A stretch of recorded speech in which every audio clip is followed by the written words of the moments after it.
Well, I tell you, this is why we're not going to grow. We're not going to grow because our way of thinking is too small.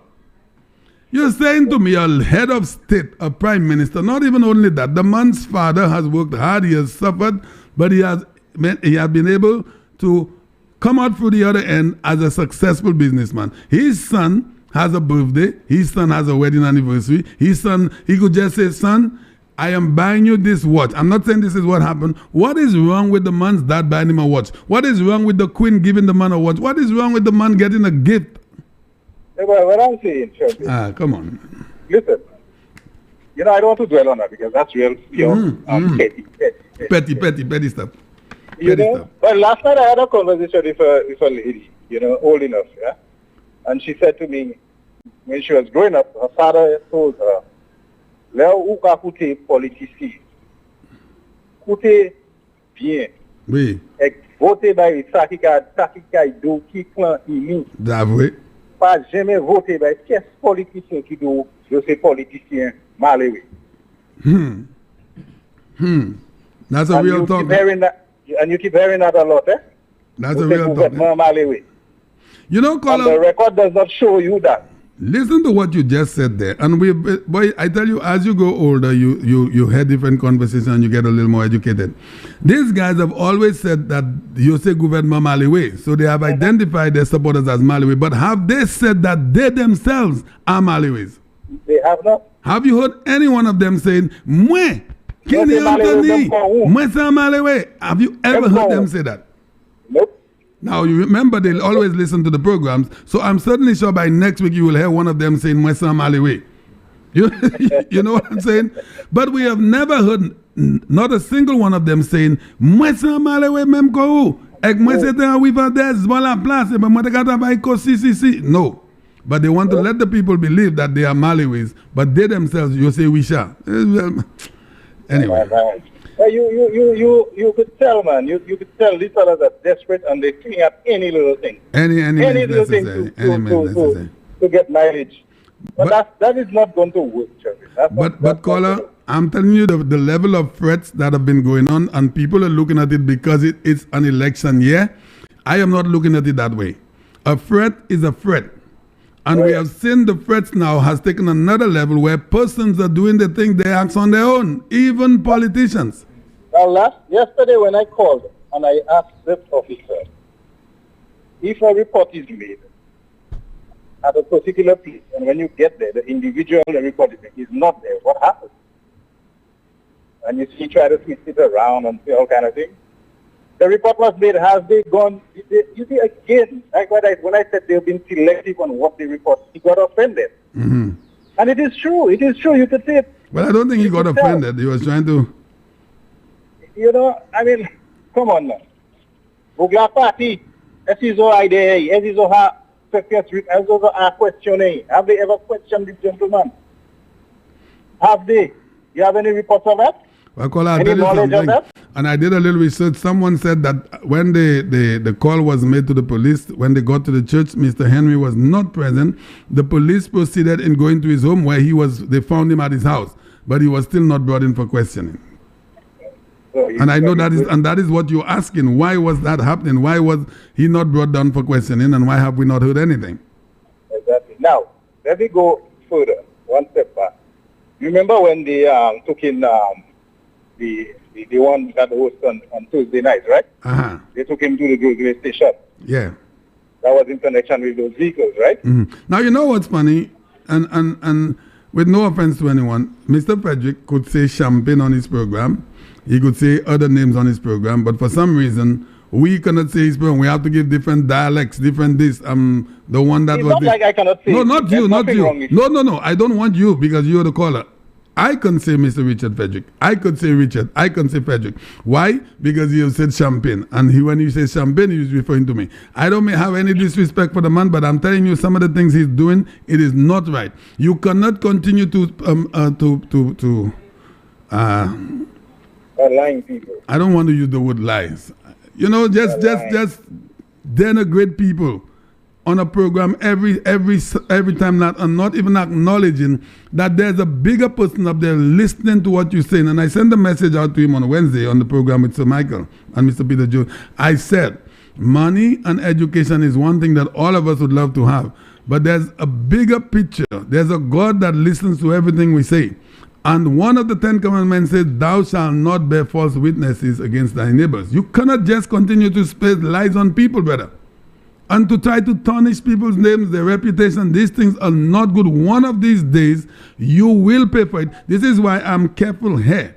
I am never going to say something that I don't know about or something that is the truth. That is not the truth. I am trying my best not to do that. Why? Because I know there will be repercussions for that, for my actions.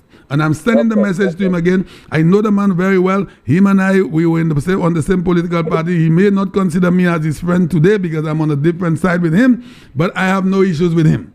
But I am saying to him what he is doing by spurring people's name outside, telling lies and saying things that is untrue. One of these days, these things will come back to him and he will regret it. I am telling him that. Of course, yes. I'm saying that to him. I'm saying that to him as a human being.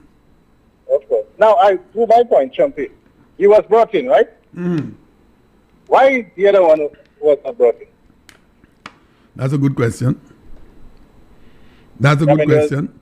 That move was swift. If you could do it for one, you could do it for the other. That's what the law is supposed to be. There is clear bias on the part of authorities. There is clear bias. You can see that. No doubt about it. I don't care what people say, what they think. It is. But caller, you know, we have never spoken about Mr. Henry's wife. You know, Mr. Henry's wife was much more involved than Mr. Henry himself. All the noises that was made at the church was Mr. Henry's wife, you know. Of course. She herself is a huge accomplice with everything that happened there. Yes, she's a major accomplice. Major accomplice. Major accomplice. But the reason why she's not in it, because she has not been mentioned much, is because of the gentleman was the first to. He was the main instigator on that thing. Yeah. Yeah. His idea to come in there. So he's the one to get all of it. She's just as guilty as Mrs. Henry. She's just as guilty, because the Honorable Guy Joseph's wife said when she heard of the commotion going on, she called her and she said, well, what is happening? Can we have a discussion? And she didn't want to have any part of the discussion. It's noise she went and having the church and calling the man, you are evil, you are something about children in the midst of the worship session, the worshiping session. She was making more noise than Joachim. More noise. Well, I'm hoping by the end of next week we should hear something on that, because it's long overdue. I would like to hear something, and I'll tell you why. There were two incidents, one in Viewport North at Piero, and one in Saltibus. Both of those two individuals are, at the moment, one is in custody, the other one was there for psychiatric evaluations. I don't know what happened to that one after that. So if those two could get that type of treatment, the other one should be getting some form of treatment as well. And I rest my case on that. All right, my brother. Thanks a lot. Have a good one. Right. Beautiful. All right, Senator, so let me stay away from the phone lines for a little bit. I have Mr. Perseus here with me. We'll do another 3 minutes. And let me allow Mr. Perseus to say good morning to Senator and let them know your reason for being here today. Well, pleasant good morning to all.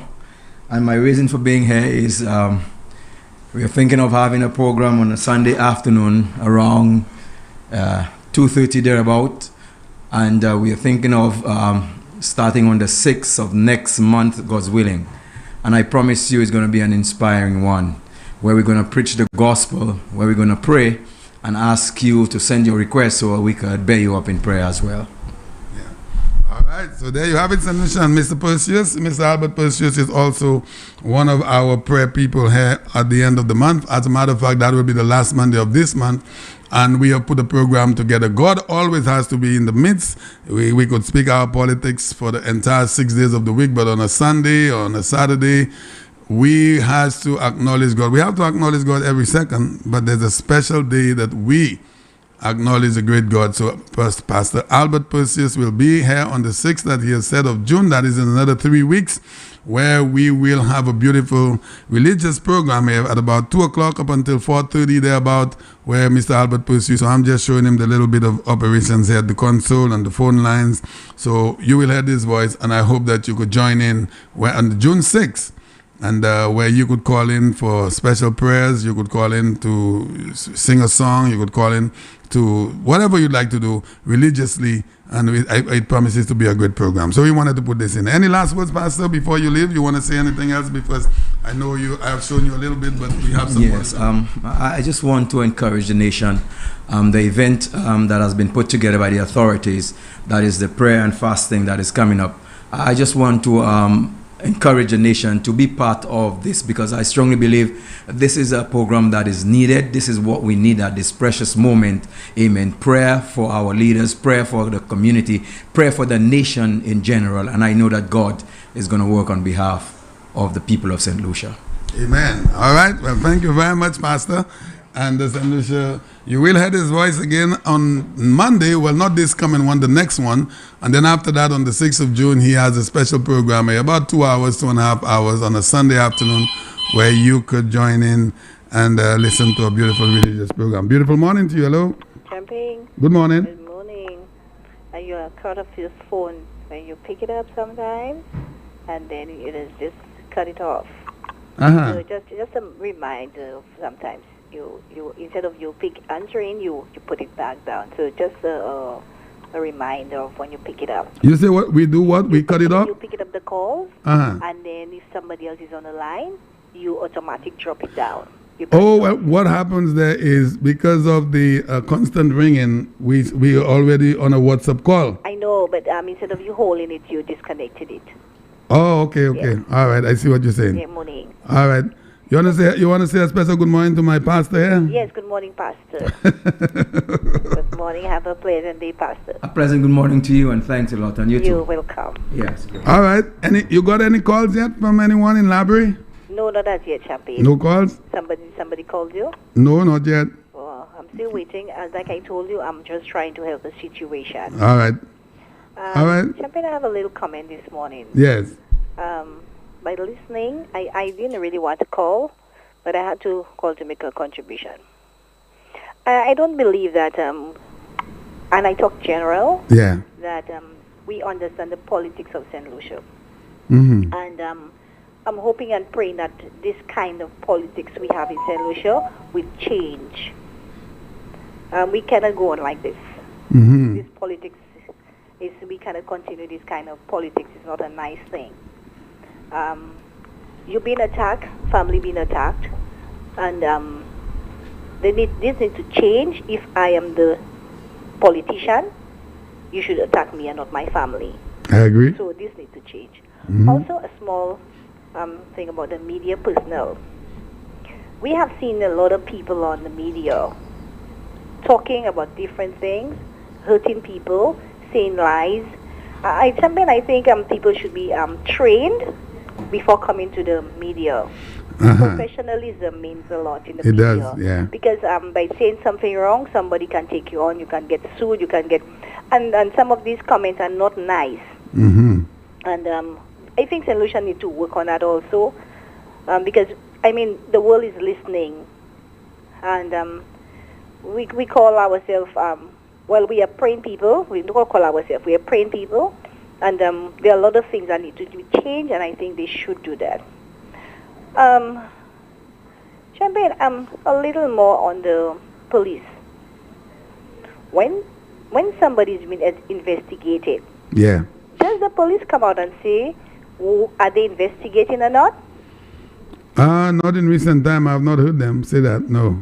No, they doesn't. No. If the police want to attack you, to do a search on a house, mm-hmm. does they come and tell you they're going to search X and Y, Z? No, as long as they have their search warrant. If the police have a case investigating the case, I think we are too hasty to find out what's really happening. We should give them time. I think people being investigated, and the police will not come out and say what is happening. If we're going to question that individual, have that individual been arrested? Have we gone to the person? Working in the police, it takes a lot of time to investigate, and then they move on to do what they're supposed to do. So here's the difference there, and I know what you're alluding to. So here's the difference. A search warrant, let's assume someone, the police has a suspicion on my premises, on my property for drugs. So they're going to come with a search warrant, and they're going to go into my home and search my premises. But the other incident, the one we saw, that was a disruption of a church service which is against the laws of the land. And also a video is out there in circulation for all to see. So what happens now? The general public, and I understand what you're saying, the general public seeing that for themselves, asking the question, why are we not getting some form of information regarding the investigation? Now, I know what you said, and I agree with you that the police doesn't necessarily come out to say that they're conducting an investigation at someone's home, and I agree with that. But this is a different scenario where the whole world saw what transpired. If the police is coming to my home to search it, there's no video, there's no one making any kind of accusations about it. The police has an ahead information where they come there. This one is something different in my mind. The guy was the guy barging into a church where a service was going on, okay, went in there and make threats. His wife went in there as well, disrupting the service. Well, they have already disrupted the service, making noises, calling names, calling the Honorable Guy Joseph names. The whole world saw it. So I believe this is why the general public wants to hear something about this case or this matter. This takes time. I have called before, and it takes time. The police will not just come out and say, you know, we have them investigating him, and this is what we find. When an official announcement needs to make, they will do it. So here's the difference, Colin. I'm happy you're going down there. The other problems that the general public is having, there were two similar incidents, not the same, two similar incidents, and both of the two persons. But Champagne, how do you know he will not be arrested, Champagne? Well, he has not been. How do you know he will not be charged? So I know, well, listen, I don't know that, but I know the other two one is incarcerated. But Champagne, there is an investigation. But there was not an investigation with the previous two, huh? There was an immediate arrest with the other two people. They came to the scene. They were on the scene. They caught the guy on the scene. The one that bailed, and before they caught him on the scene. Right, they did. Well, I heard that he was accosted by the people of the church and then handed it to the police. So there's a slight difference. And I honestly think when the time is up for an announcement, it will be made. If this man needs to be charged, it will be done. If he needs to be arrested, it will be done. But I think this thing takes a little time. So let me ask you before you leave. Do you see, you personally, do you see what the gentleman did in the church? What do you see? Are you seeing this as something criminal?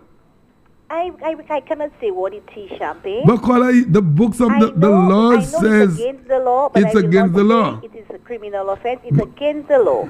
And I think the police is still investigating. You see the thing with it, Champagne? I think there's different folks for different stroke. That's what it is. And I think the police is investigating this man. And I think if they need to be charged, I honestly believe it will be done. While I am in agreement with you, with your personal opinion, for me, something differently was supposed to be brought about already. It's going to be 1 month in 3 days' time, which is Monday. 1 month. That happened on the 24th of last month. It's going to be 1 month.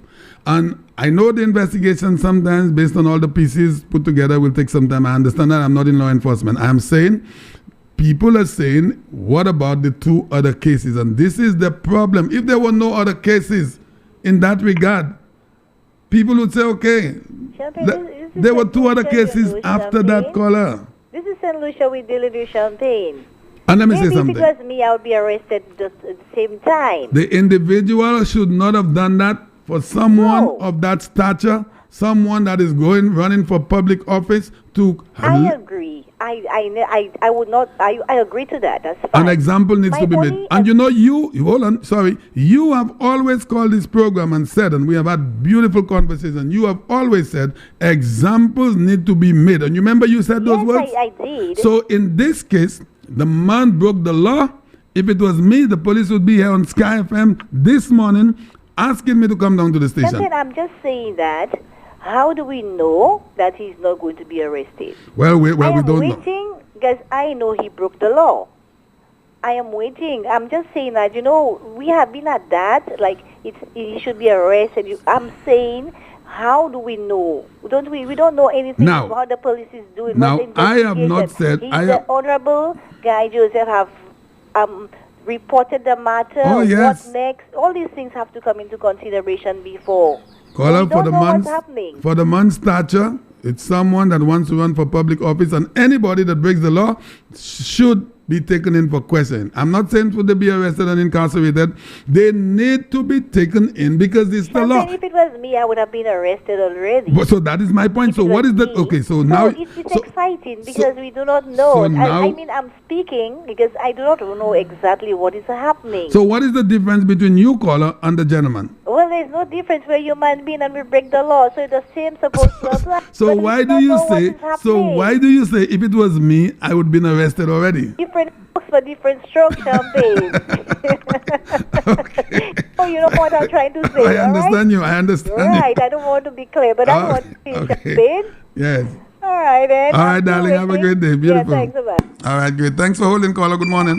Hello? Hello? Okay, so we lost this one. Hello, good morning.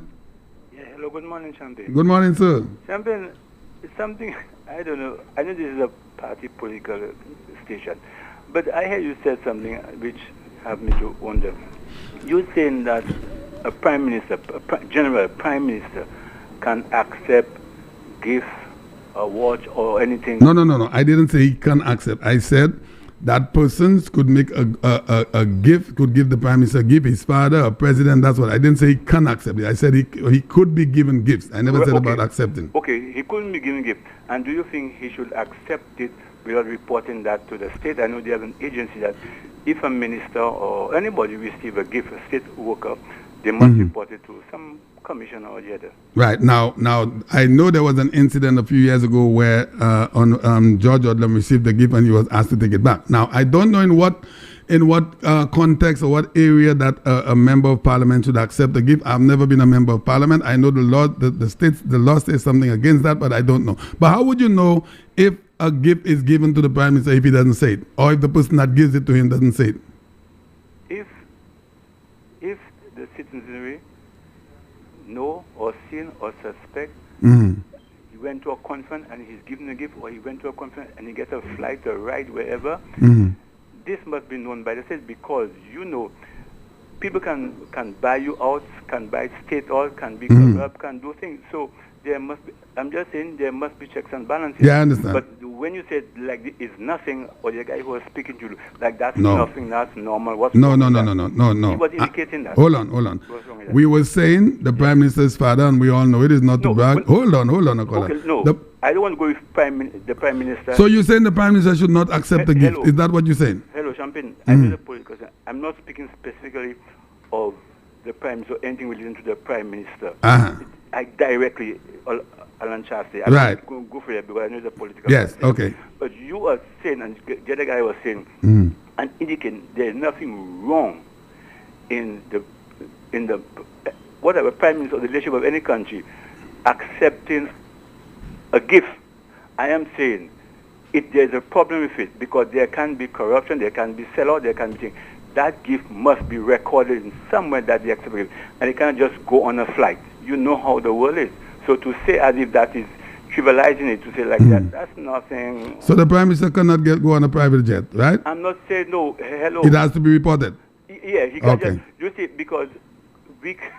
No, I'm listening to you, no caller. I'm here to learn. We all have to learn. So if the prime minister goes on a private plane, it has to be reported. Let's forget the prime minister and not an official of government. Yes. State person. Right. Okay. Let's say he wants to. There's a meeting in Dubai or Timbuktu. Right.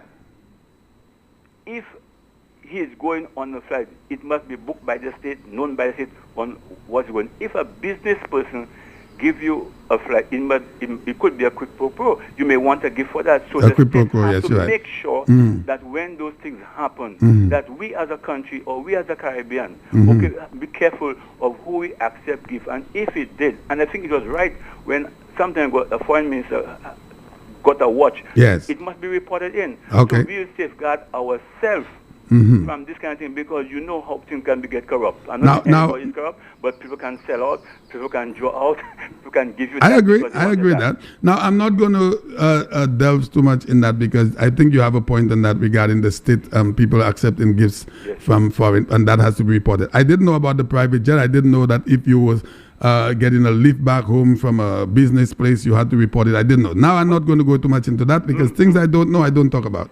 But generally there must be checks and balances. Right, I know about, we yes. for anything for the state because we don't want, next time we owe you 10. I agree, quid pro quo. No, Yeah. let me tell you, I just want to say one thing quickly about the Joachim story. Yeah. Champagne, I see that as two, and I know how to run things. I see that between two issues, or an issue between two leading denomination personalities. So Yeah. whatever they do in that church at that time, it was their business. It was corrected. They will apologize, and it should move. It should move on. What about the Because what about the law of the land, caller? Hello. Based on what I've seen and I have, the law of the land can apply. But if the two leaders declare to settle their action in the church, which is not too godly anyway, because I'm not supporting or saying what Joachim did is right, but I'm just saying there are two leading Adventist figures, okay, who had a disagreement. They settled it there. One apologized, move on. I do not think the law of the church issue, like remember some years ago, CSA had an issue where they called police for us and involved. That shouldn't even happen there. But here it's two church leaders, senior leaders, had a disagreement. Unfortunately, they settled it in church. They apologized and whatever settled that. That is God's people addressing their matter. So if I have an issue with my pastor in the church and look to me, he was preaching and I stand up and I say, look here, you speak about that and I don't like it. That should be settled there, unless one say, okay, that's settled. I don't want to hear anything about forgiveness with this God. But that's not the case in this incident. I know you just joined a reference. That's not the case, not because the Honorable Guy Joseph said a report has been made and other persons have made a report. So there's no apology that have been accepted in that case. Okay. All right. But here's the other thing before you go. Yeah. The Rastafarian denomination or whatever you want to group, if they're having a little meeting and someone barges into someone barges into that Rastafarian conference and this demonstrates some form of actions just as Joachim did, what do you think would happen to that individual? So you said someone. If you said someone, I'm talking about if a Rastafarian and a member of the hierarchy of the Rastafarian come into that meeting and you have an issue with the management of the meeting. This is not a legal police matter, you know. This is the Rastafarian objecting to some constitutionality within their following. Like what happened to us at the CSA meeting when they called the police for us. I'm saying the same thing with Honorable Joachim and his other Adventist leader. He whatever disagreement they had, they settled it there. It should be settled there, finished too. This is my point. So I am getting a sense of something. Not anybody here. If John Doe, not a member of the church or the union or whatever, walk out from the street and come inside there, good. But if I'm an official of that entity and I want to draw an issue with my manager or my members or my executive, okay, they have to be cordial with which you do things. But let's say if I rough them up, and then after we say finish that, you violate the law, you violate the constitution, you violate the rules, regulation, say sorry and let's move on. That's it. But if John Doe come from nowhere, he's not a member of the church, he's not a member of the committee we're in, he come from Will Street and he come inside, of course that's wrong. All right, caller, thanks a lot. Okay, all right, beautiful. Okay. I'm not in full agreement with the caller because I just didn't want to prolong. So you're saying as long as it could be settled among the two parties, even if it's criminal, the state or the law doesn't intervene? I'm not getting that. I don't understand it. Special good morning to you. Hello. Yes, good morning. Yeah, on Michael's show, Mr. Michael said there's a well-known, labor hack that always put dynamite often at the government. I think it's Shazi. And Mr. Michael said things about him. I can't remember what. He said things about him. I didn't quite hear, and I'm sure a lot of us didn't quite hear. So I don't know if you can reveal what was said by Sir Michael about Shazi. Well, I choose not to get into that again because Sir Michael made the statement, and Sir Michael would be, if there's anyone, or if Shazi would like to take on Mr. Sir Michael, he would be able to do that. But if Shazi would like to take me on for what was said, I would not be able to substantiate anything unless I have to ask Sir Michael. So Sir Michael would be able to handle himself much better with what he said regarding Shazi. But I'm not of the freedom to say it. Well, he's next to remind him, because I really want to hear that, because it's, for years this one has been thrown down. Well, the program is on GVD TV live, so you could go on to GVD TV and you'll find the program there on your phone. Okay. All right, thanks a lot. All right, beautiful. All right, Senator, it is 10:15. We want to say thank you very much for tuning in into Sky FM. Special good morning to you, wherever you are. Hello, good morning. Good morning, Champagne. How are you doing? I'm doing good, thank you. Well, Champagne, I see you on fire, but... Yeah, I'm always on fire. I know you really want you want answers. And here's the best thing, though. Our air conditioner is not working today. So I am on real fire, yes. Oh, my gosh. Well, you'll have to drink a lot of water. Just take it easy. To be honest, I just want you to relax, because let me tell you, we have a lot of questions, and these things is going around in circles. And yesterday, I must say, the police officers did a great job in the law. And like they say sometimes, if you're listening to someone and it's like your mind has been made up, you will not really understand what they're trying to say, because your mind has been made up. I understand. This is why they actually have police officers sometimes, when they find you guilty, they're able to read you. You understand? So while you could have seen that the police officers understand, you know what, they want to say this is wrong, you understand, or you did an act or you had an offense, they cannot just come out and say it publicly, as we understand now that the matter is being investigated. So here's what I really wanted, a recommendation through you, through your program, that we are going to continue to spread the word. We will not forget about it, but our recommendation is to get this problem resolved or solved in the ballot box. Because if you realize, the caller just called and he said, you were just giving a scenario of anyone could give someone a gift. There is a difference right now. A gift, me and you, that is fine. A gift with someone in hierarchy of the state needs to be justifiable. That's right. So hence the reason, it's like you speak to me and you, we are the downside people. But when you speak into the Prime Minister and other persons of head of state, there is a different perception or a different way to handle certain situations when it comes to them. So you realize the difference. So me and you can exchange gifts. But if the Prime Minister were to get something, it has to be declared by the state. And this is the law. This is fine. But so you have to understand the difference. The hierarchy goes through a different process of actually handling, whether it be legal aspect, then me and you have to go through a different route. That is true. So, according to what I understand from the police officers, they try their best to explain, but at the end of the day, they cannot commit themselves to say, you know what, the man did an offense, he failed 10 different whatever, he could be fine. They cannot say it that way, because we are not in the situation. We are actually St. Lucia's looking into the problem and actually... And whatever investigations that they have ongoing would be prejudicing it as well.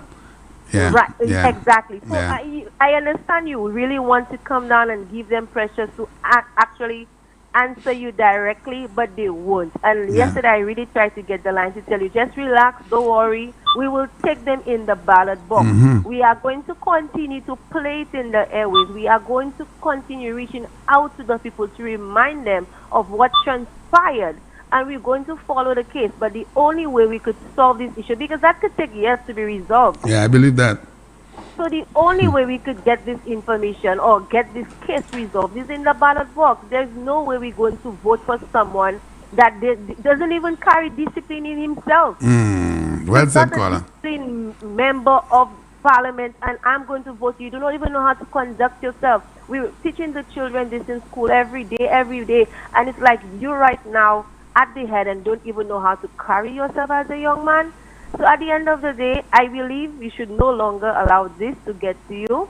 It's not getting to me, caller. What I was doing is, because of the outcry, I've gotten hundreds of calls here for the last 3 weeks regarding that case and that matter, sorry. And a lot of the St. Lucian people are linking it or making the comparison between the two before. The one at Piero and the other one at Saltibus. So when persons see themselves as on an equal playing field or level playing field as a human being, two have been incarcerated, one is not even taken in for question, that makes people worry a little bit. But I'm not really...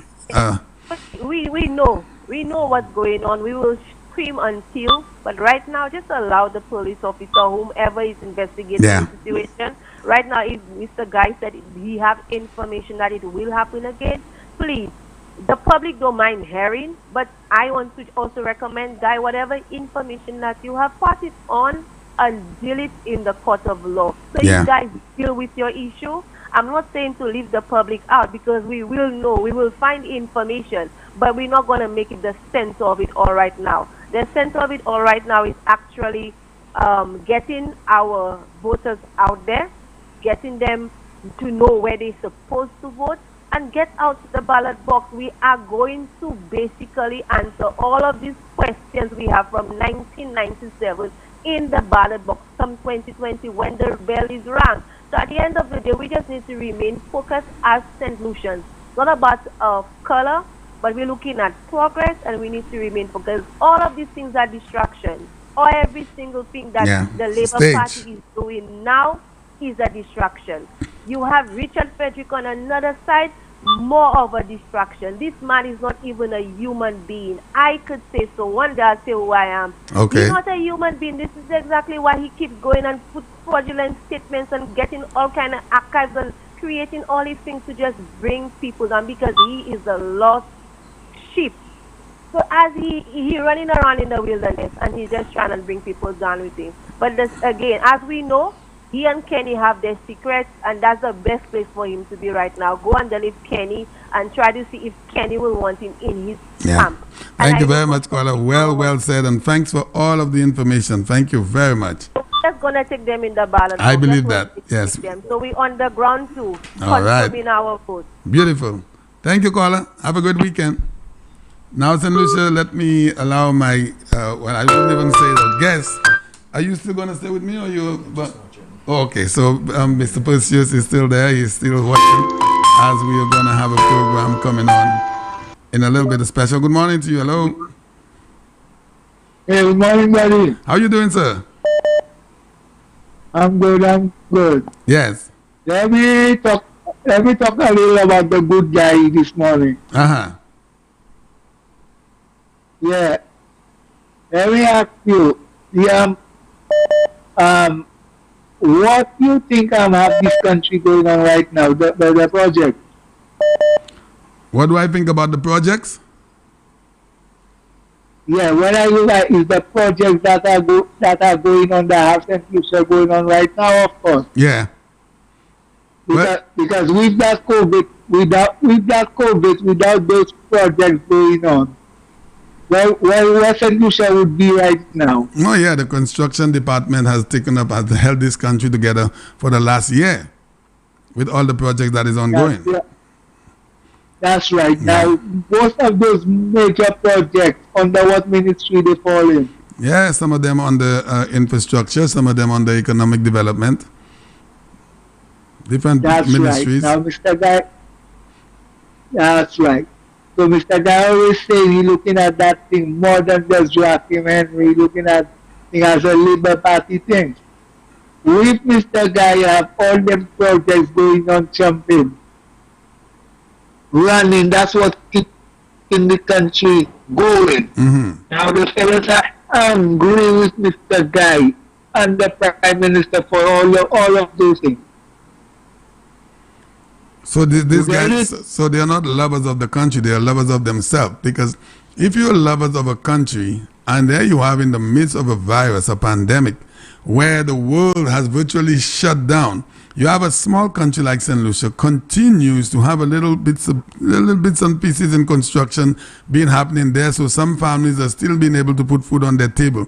These people are against this. When are you? You're not for the country, my friend. You are not for the country. That's why just imagine if those projects wasn't going on. With that shutdown of the country, nothing running, where the country would be at that time. Chaos, caller. Chaos. There would be demonstrations everywhere. They would even ask for the government to step down. You know? That's right, and they're saying like the government owing over $1 trillion. So why are you all fighting to come and pay debt for $1 trillion and you all already saying you all don't even know how you will get money? And they couldn't borrow a penny, huh? In the midst of all the good times, they couldn't borrow 1 penny. You think they would be able to borrow half of a penny in COVID times? I mean, this is a no-brainer. A little baby, not a baby, a child 5 years old that just starts kindergarten. If you say to that kid, listen, there was a guy that couldn't borrow a cent in the good times, would you believe he'd be able to borrow a cent in the bad times? And that kindergarten kid would tell you no, he wouldn't be able to do it. I mean, a no-brainer. You there, caller? Yeah. I'm there. Yeah. Yeah, because because last night I heard a guy saying the government is borrowing, have been borrowing. You only can borrow when you have the ability to pay back. If you go to Bank of St. Lucia this morning, you don't have an account with them. You ask for $1,000.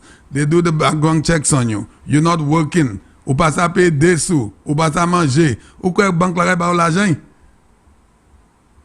Yo, just c'est pour que la just voulait aller pour le point la geste là. Yo sa flambeau jamais tan chay bay en place. L'argent qu'a collect en mid cover. So yo voulez vier là pour just ou clip là no bat moutou là yo te Dubai ou pas calté c'est dinner c'est pour la là. That is the kind of prestige these guys like. They don't know how to put money anywhere, but they want to come and spend it. That is what these guys are about. C'est ça, yo content. Voler first class. Again, I parle about that. They fly first class on British Airways from St. Lucia to London. First class from London to Dubai. The best hotels, the best limousines. And at that dinner, with that CRP thing, CIP, parler de pour about 5 minutes. Champagne caboué, best cham, l'argent poche. This is the kind of thing these guys like, the prestige. The money is inevitable, they must get paid. L'argent yo obligé à la banque là tous les mois. But the prestige, bah tout ça. En chay se bougla ouais qui en politique là. Yo pas même mêler about l'argent yo must joindre l'argent yo must à la banque là que yo d'accord yo ka travail. But you see the prestige is eating them away. When they realize they're sitting home somewhere in Labrie or Choiseul or Marchand or wherever they are, and they realize that they will not be able to fly those first class planes and go to those high 5-star hotels, drink the best wines, the best steaks, eat the best steaks. Ça va manger ces boucs ça voilà. Na dou ça. Ça va manger yo. Moi pour nous j'ai habitué manger ti coupion bax non.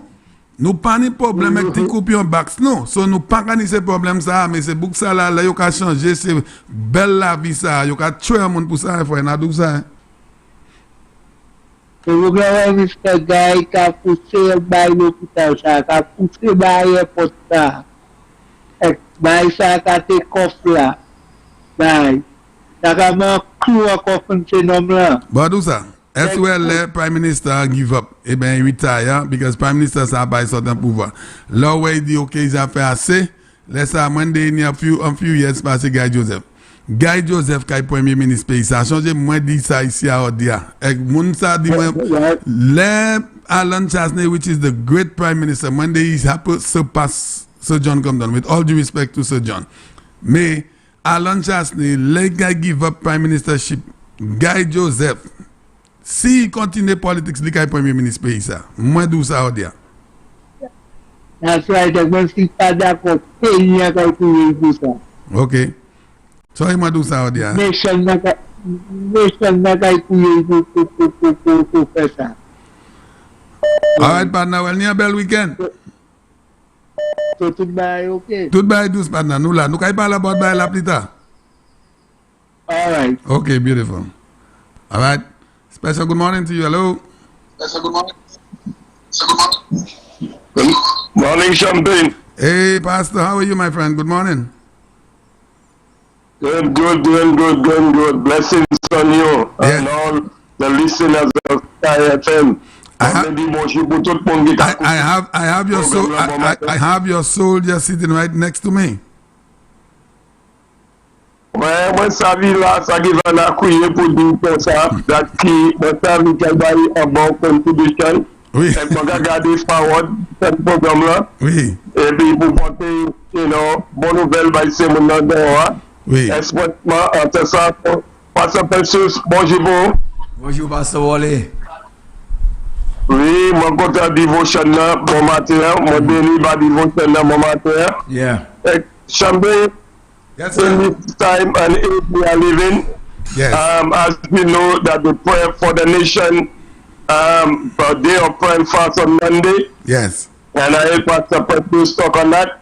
Well, I will be there joining with MTN, praying Yes. for the nation. So I am asking everybody, those who know the value of prayer, because in this time and age we are living, when you see what is happening around, là regardez ça qui a passé à pays nous, vraiment qui nous carré nous besoin la prière.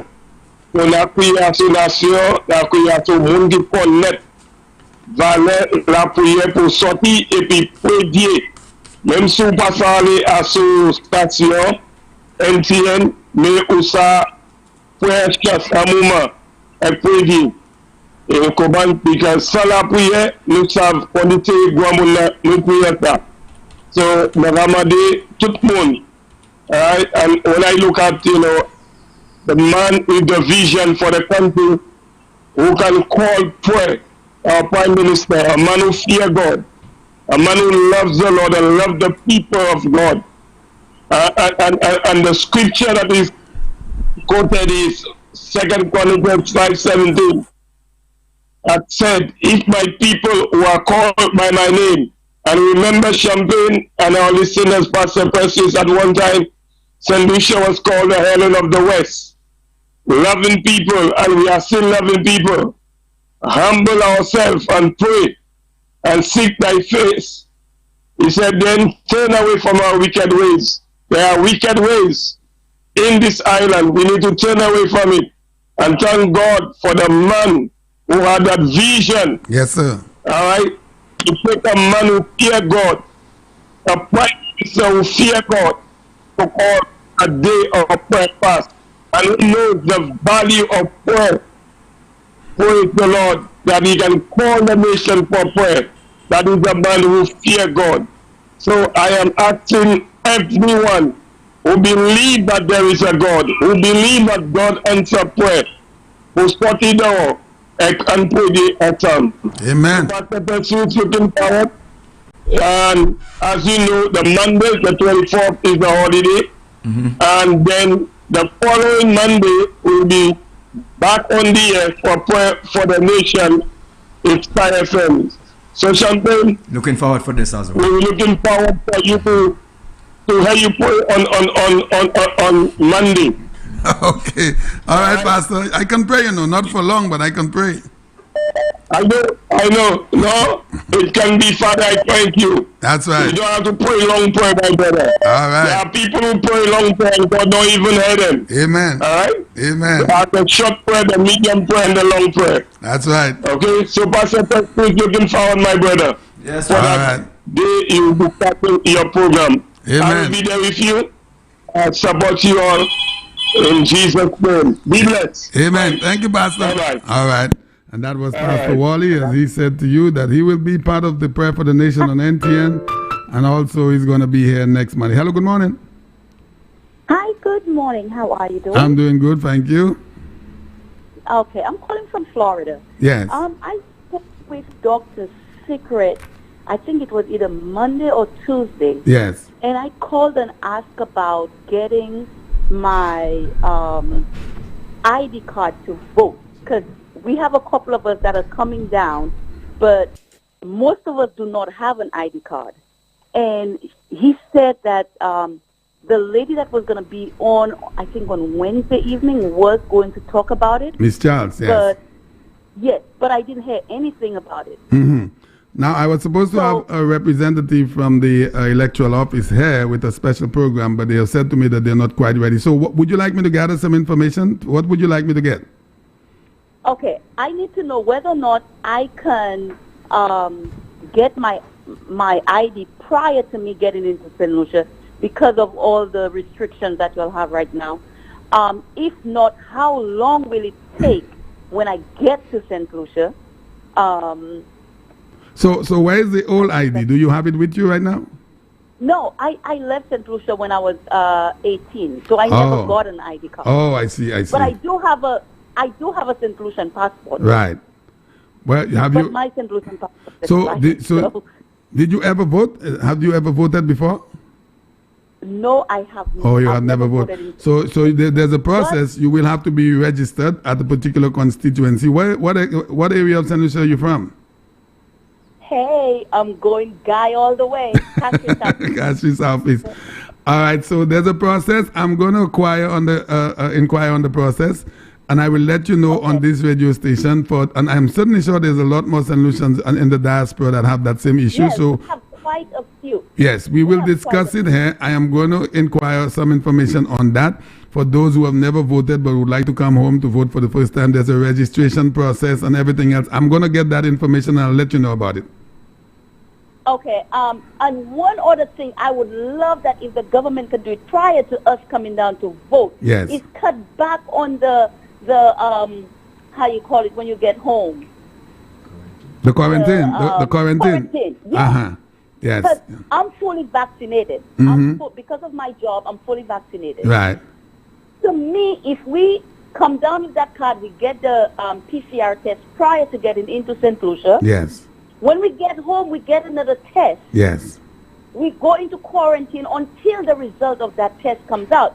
Then if we are positive, then hey, we don't have a choice but to go back home. But if we are negative, we shouldn't be in quarantine because I will not be able to get more than 2 weeks off my job. And coming home and wasting 2 weeks in quarantine and I'm fine, I don't know how that's going to hold back a lot of people from coming home. So that too, I will get some information regarding from the CMO or the Ministry of Health to find out if you're fully vaccinated, how much time do you require to spend in quarantine. That I will get some information on that as well. Okay, so I'm guaranteeing you next week, maybe on the program next Monday evening with the Honorable Guy Joseph, I might give you some information on those two things that you just spoke about.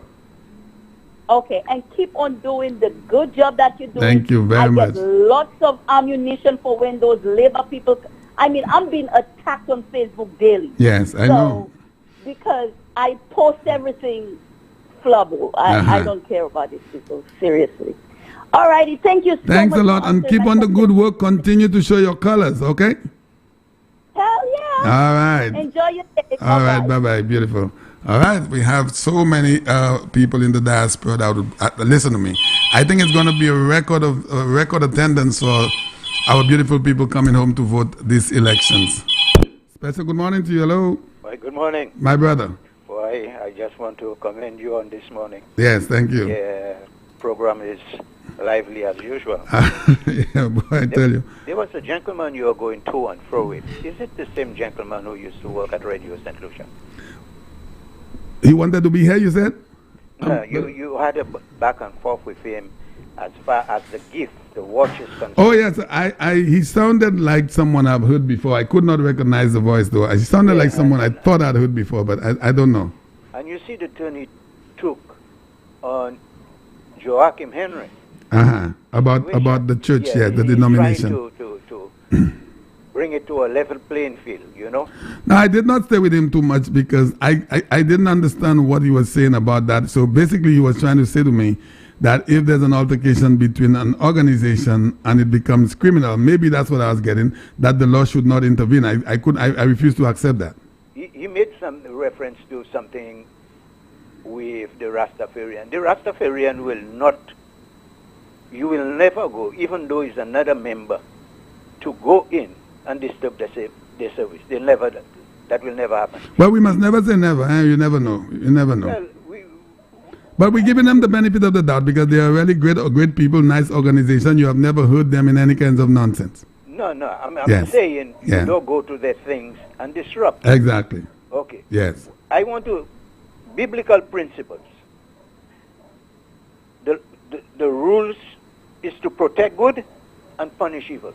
Mm-hmm. That's right. This is the principle we have to follow. Yeah. And you have a pastor there, you could ask him. Unfortunately, he just left. Okay.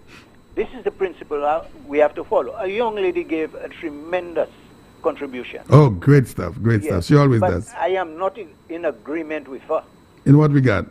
in that I will sit back and let people walk right over me. No. The threats that people make, we have to take that serious, and we have to hold our police forces and our government responsible to... And Brother Scotty, let me agree with you, and I'll tell you why I'm agreeing with you.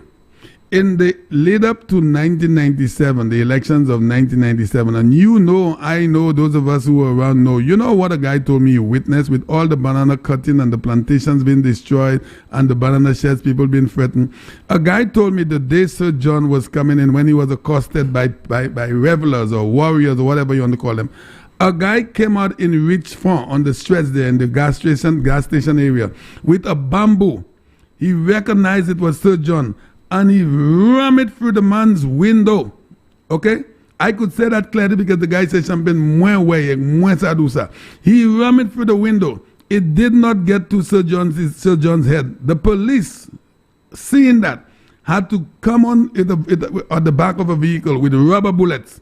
Okay? And this is the only way Sir John survived. You think the fire with the burning of the tires was the only place Sir John was able to survive? He was blocked on the Richford stretch before he get down to the bridge where the burning tires was. Champagne, I know all about that. Hey, you think it's a joke? So when people hear about those threats, they say, oh, it is because elections coming. It is not because elections coming. This thing has to be taken seriously, my friend. But even in the church, even in the church, if I tell you the sorts of things that was in the church, but the Labour Party like to use that because the young people that coming up don't know the real truth about the thing. I have one blame to blame for my Prime Minister, and I know a lot of people are listening, and I'm saying it this morning. I remember after the elections of 2016 or maybe early 17, the Prime Minister said that he was going to put in a squad together, and that went under. I never heard anything about that again.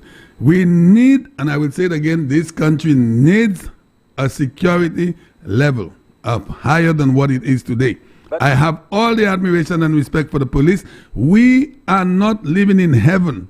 We are certainly not living in heaven. This country and its citizens need to be protected in some form. Yeah, you could remember we have spoken on that several occasions. Of course we have.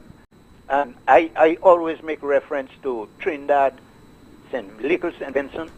Yes, they sir. have a special squad that deals with that. Exactly. Let's go to the Bajan.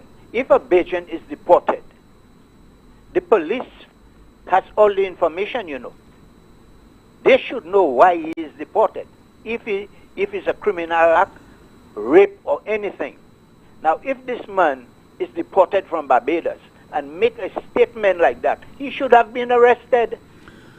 Yeah, I heard he's a St. Lucian, but he went to Barbados at an early age. So someone said he was sent back. No matter who you are, as long as you're living in St. Lucia, that's right, and you make a threat, you are threatening the life of the parents of the Prime Minister, his family, or any other St. Lucian. Exactly. Any citizen. Or any other St. Lucian. Mm-hmm. The police should act.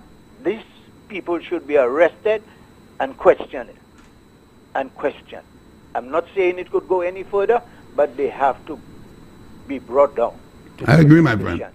And that nonsense about because it's elections and all. It was elections during the time of the Banana Salvation, all that nonsense when people's sheds was burnt. There is cause to investigate a matter. This has to be done. I feel the incident in the church, they have the videos. It has taken too long. You remember last week, I questioned the police on that. The CCTVs. If you see a crime, okay, leave that. In England and America, there are cases that are deadlock, you know. Oh, yeah. So what they do, they go and see if they could find a CCTV close by and see what the recording has. That's right. I just saw one a few days ago. I just watched one on TV, something called The Last 48 on TV. The case was dead. And someone said there's an old camera somewhere on a pole, and they drove over there, and the camera was there, and it functioned, and it picked up everything. What did they do? And they got the perpetrator. They got the individual. Can't they do the same? It happened in England. Yes, sir. They have the cameras. Mm-hmm. People used to go in the restaurants and pick people bags, take it. The camera that followed them, and they dispatch a squad, You know, Brother Scotty, you're so right. So if the camera, whatever the camera reveals, is not adequate, why do you have the camera in the first place? Why do we spend so much money? Why do you have the camera? I mean, come on. You shouldn't spend money on the cameras if they're findings. I tell you, Champagne. Yeah, if their video is you can't use it in court. So why do you spend money on it in the first place? That don't make sense. It doesn't make sense. Let me finish with that point. Mm-hmm. Let me say to St. Lucians, do not let the Labour Party technique, threatening, they'll do this, they'll do that, they'll do that. Don't let that work. That only work in 79. Don't let that fear. Don't let nobody put fear into you. Yeah, but Brother Scott, it worked in 97 as well, huh? Don't forget 97 was more brutal. 97 was more brutal. Well, not 97. Leading up to 97 was more brutal than 79. A lot of people don't know that. Thanks for refreshing my That's memory. right. Okay, I accept that. I don't know if it's because I was bad then. Yeah. No, don't let fear, man. But, Champagne, I'll tell you one thing. A country, citizen, is strong as its police force. When the police force have a hold on crime, the people are happy. Every day. They are in bold. Every day. Yeah. Every day. Look at how it got quiet after Operation Restore Confidence. Some people may not in agreement with that. They say people's rights were violated, but the police got quiet. But if the criminals have the upper hand, people will fear. People will fear for their life. Yeah. People will fear for their children, their grandchildren, and their property. So our police force, now I will have to take on this, the police head, Mr. Herman Gill Francis, National Security. We need to hear his voice. He has to come out and lay his card as to the approach. I know it's the police commissioner right. that has the thing, but he is the head, the overall head. But you have a discussion. I feel that just hear me out, and then you could. I will listen to you. I feel you should have a discussion with the Prime Minister. He was in the police force. He know about the operation. He know about the operation of Cyril and them. He knows the new technology. Why can't he and the Prime Minister and the hierarchy of the police force sit down and come out with something constructive? Why can't that happen? How can we not seeing something being displayed by our forces? If that continue, people will be afraid to go out to vote, and that's what the Labour Party wants. Yeah. We don't want the UWP. We not only want the UWP, you know. And call it that technique. The undecided voters. We want all that to come in to flush out the SLP. And that technique. Yes, okay. Let me listen. That technique the Labour Party is using is working so well for them, because here's the thing. Their supporters are not on the fret, so their supporters will come out in full force to vote. But their opponent supporters are on the fret. So a Champagne will say, "Moi, that's my voter." This one will say, "My voter." Moi, Labour Party do you can trade moon, you can pay this, you can pay that. So what happens? Your supporters stay home, but all of their supporters come out to vote. What is the result of that elections? They win. I rest my case. Yeah. And they have been using that. Let me say to Honorable Guy Joseph, be strong, my brother. Be strong. Be strong. Don't be afraid, because God did not give you a spirit of fear. All right. And let me say hello to Madua, and I saw your husband last Sunday. Okay, Champagne. All right, my brother. Thanks a lot. Beautiful. Boys and Lucia, you know, sometimes you on a program, and my daughter graduated in New Zealand. Now, I'm not the type of person that brag. I'm an easygoing guy, but sometimes you feel good. My daughter's name's April de Turville, and she has been the best daughter, the best child ever. And not to sideline any one of your other children or of my children, we love them all equally. Although some people will say there's some favoritism among children. But my daughter graduated of a master's degree over there in New Zealand. And she has been this kid of really, I don't even want to brag. She was in Taiwan when she did her bachelor's degree in Taiwan in agricultural science. She got the best award for the best student. Seriously, this is not to brag. I mean, it's she came back home. She spent some time at the Ministry of Agriculture, and then she went to further studies to do her master's. She graduated a few days ago, and she was given the honor to make the speech. I'm going to play you my daughter's speech over there in New Zealand. It's about 5 to 6 minutes. I feel I should do it because our students and our people not just because she's my daughter, any of the children of St. Lucia who goes out there and performs very well, I would be happy to have them here and to give them some airtime to let St. Lucia know how great we are doing. So here's my daughter over there in New Zealand making a speech on a graduation day.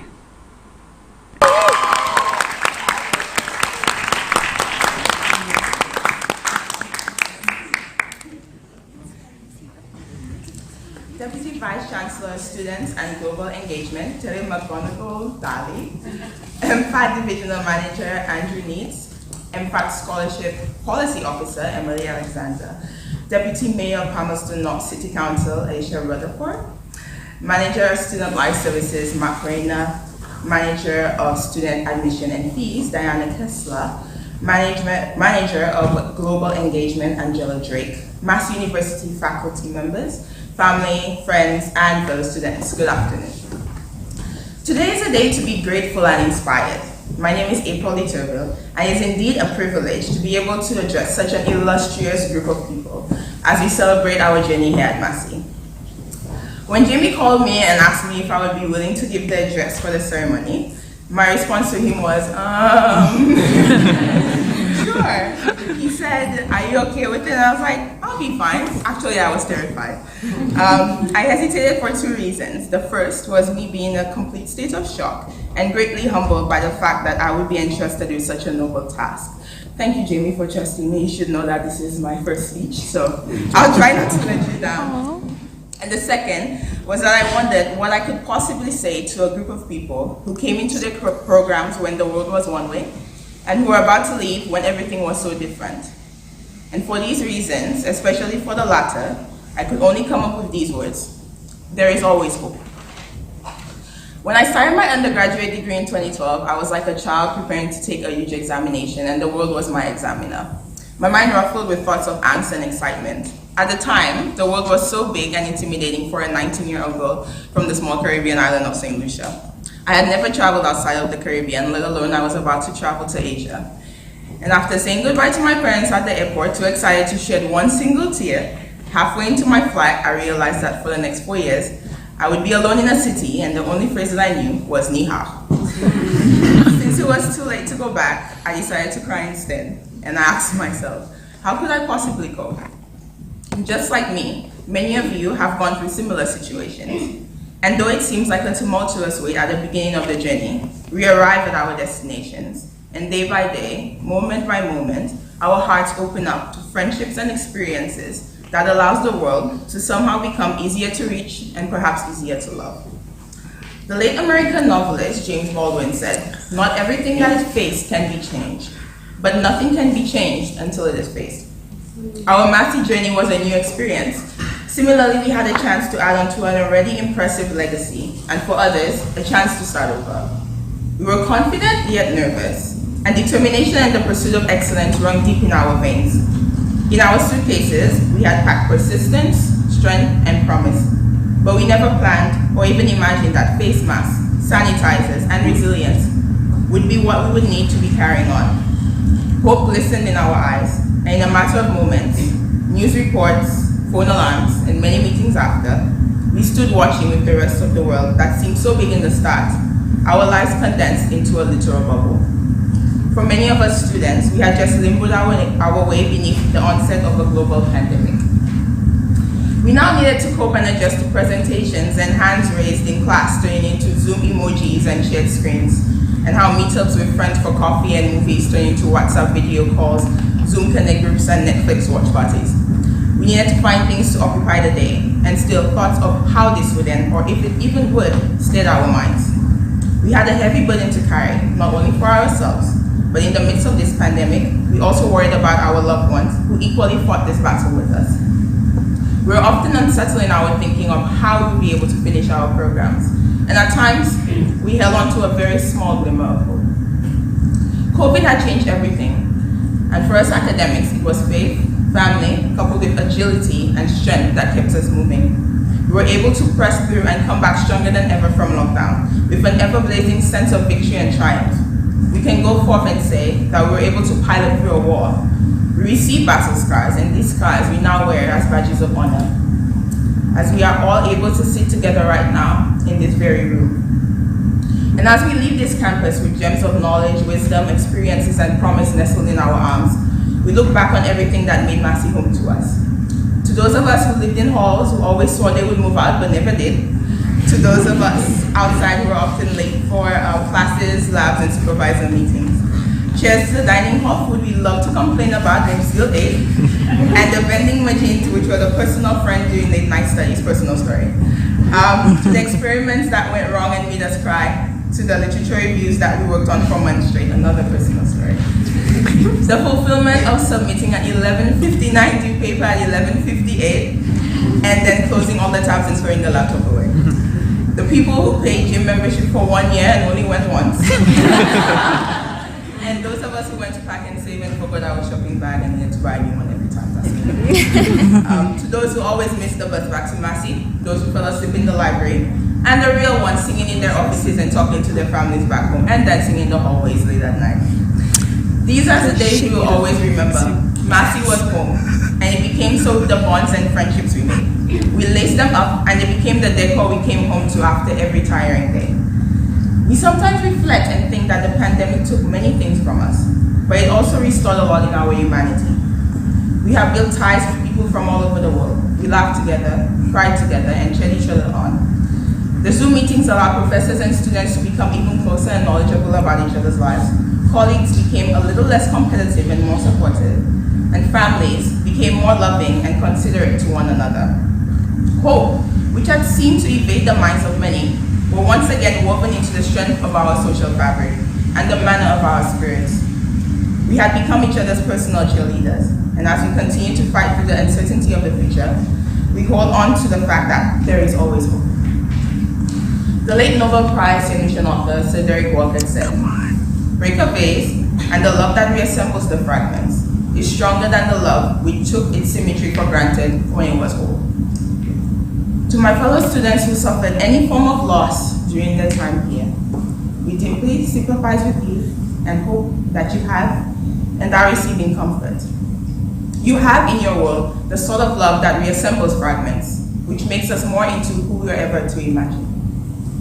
And so, we once again pack our bags and walk out of Massey. Let us hold to this hope and love with us, for it will be a great and loyal partner when the days are long and when we are unable to see what lies ahead. We must never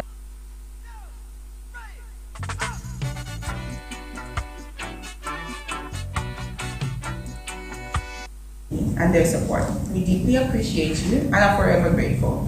Thanks to Massey and the faculty members, our professors and supervisors, our friends and loved ones, we love and appreciate you. Congratulations once again, class of 2021. You may now go and take your photos at Viola.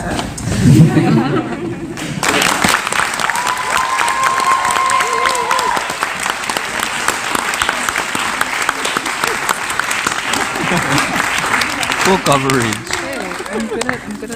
April, thank you so much. Your words really resonated with not only the scholars here, but I think everyone.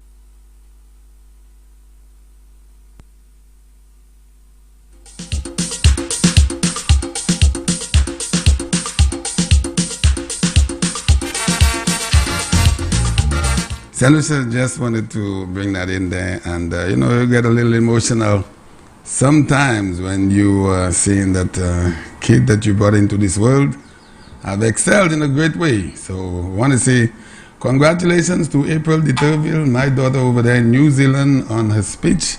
And she has received her master's degree in agricultural science. She has been a great kid. Want to give me pressure. Since they have women driving, it's with them I walking. But he have a problem. He don't want me work with him. Playing he's my friend, but only want me work with the men, not me. I want to work on Ira bus. I want to work on Sarah bus. I want to work on Janet.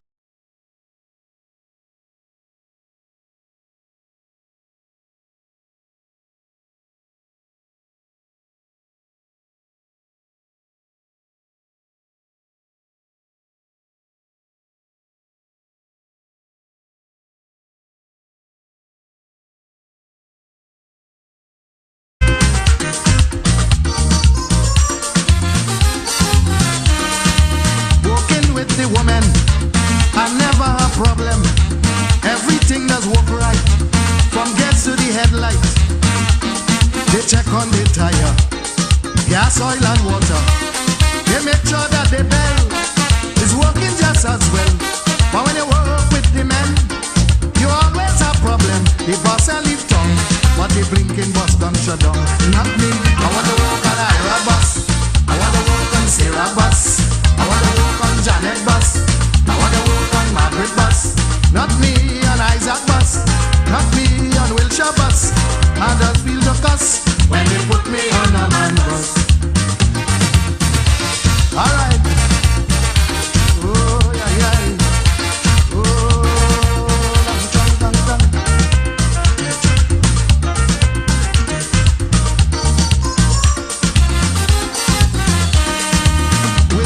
Bus driver, you always have pressure. They reaching to work late, boasting about the last date. Then you the conductor, got to check the dispatcher to see what bus walking. They going and eat something. They wouldn't check before they leave to see the bus defective. Is any old bus, but not me. I checking them first. You see, I wanna work on Ira bus. I wanna work on Sarah bus. I wanna work on Janet bus. I wanna work on Margaret bus. Not me on Isaac bus. Not me on Wilshire bus. I just make real fuss to work on any man bus. Watch me. Alright.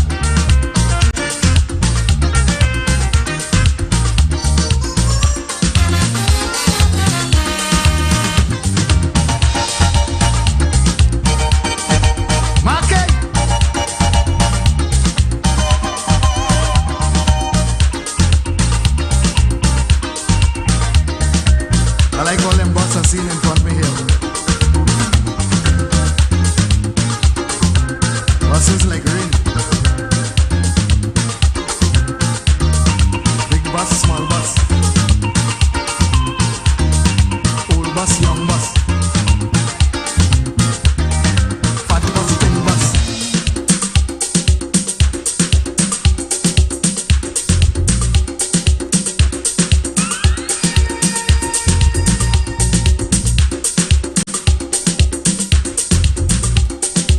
Canton, what's the bus you're hopping in? What's it?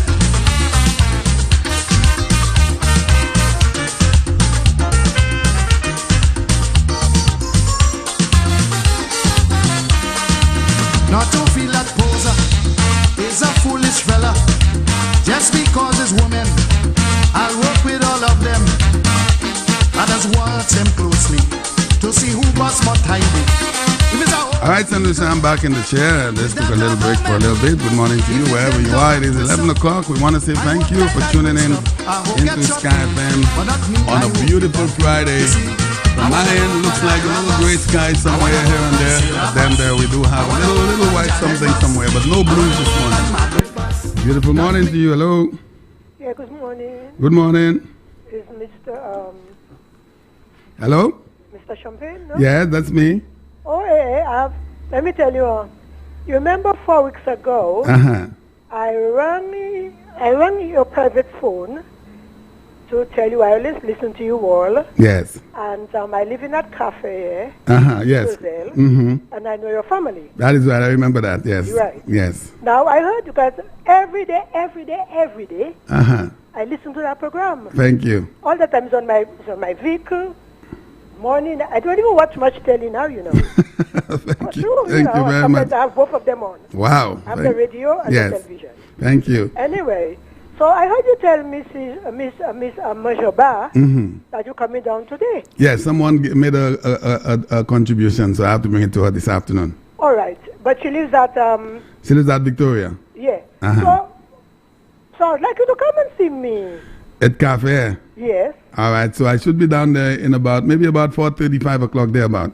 All right, let me tell you. I'll give you my number. You care to give it to me on air or on? No, it doesn't matter. Okay, so give it to me. Let me. 572.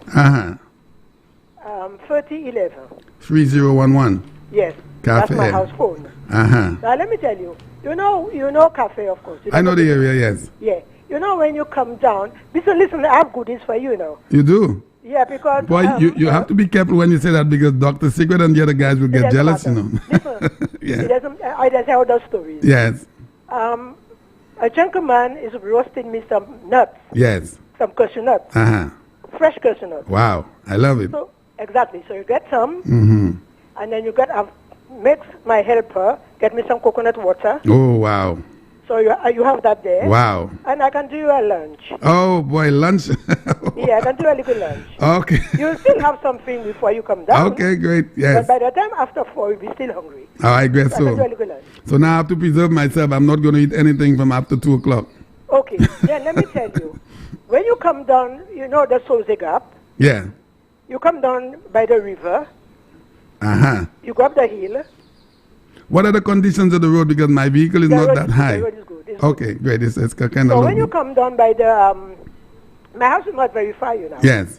When you come up there's a big factory there. And then there's, on the left-hand side, is a white house.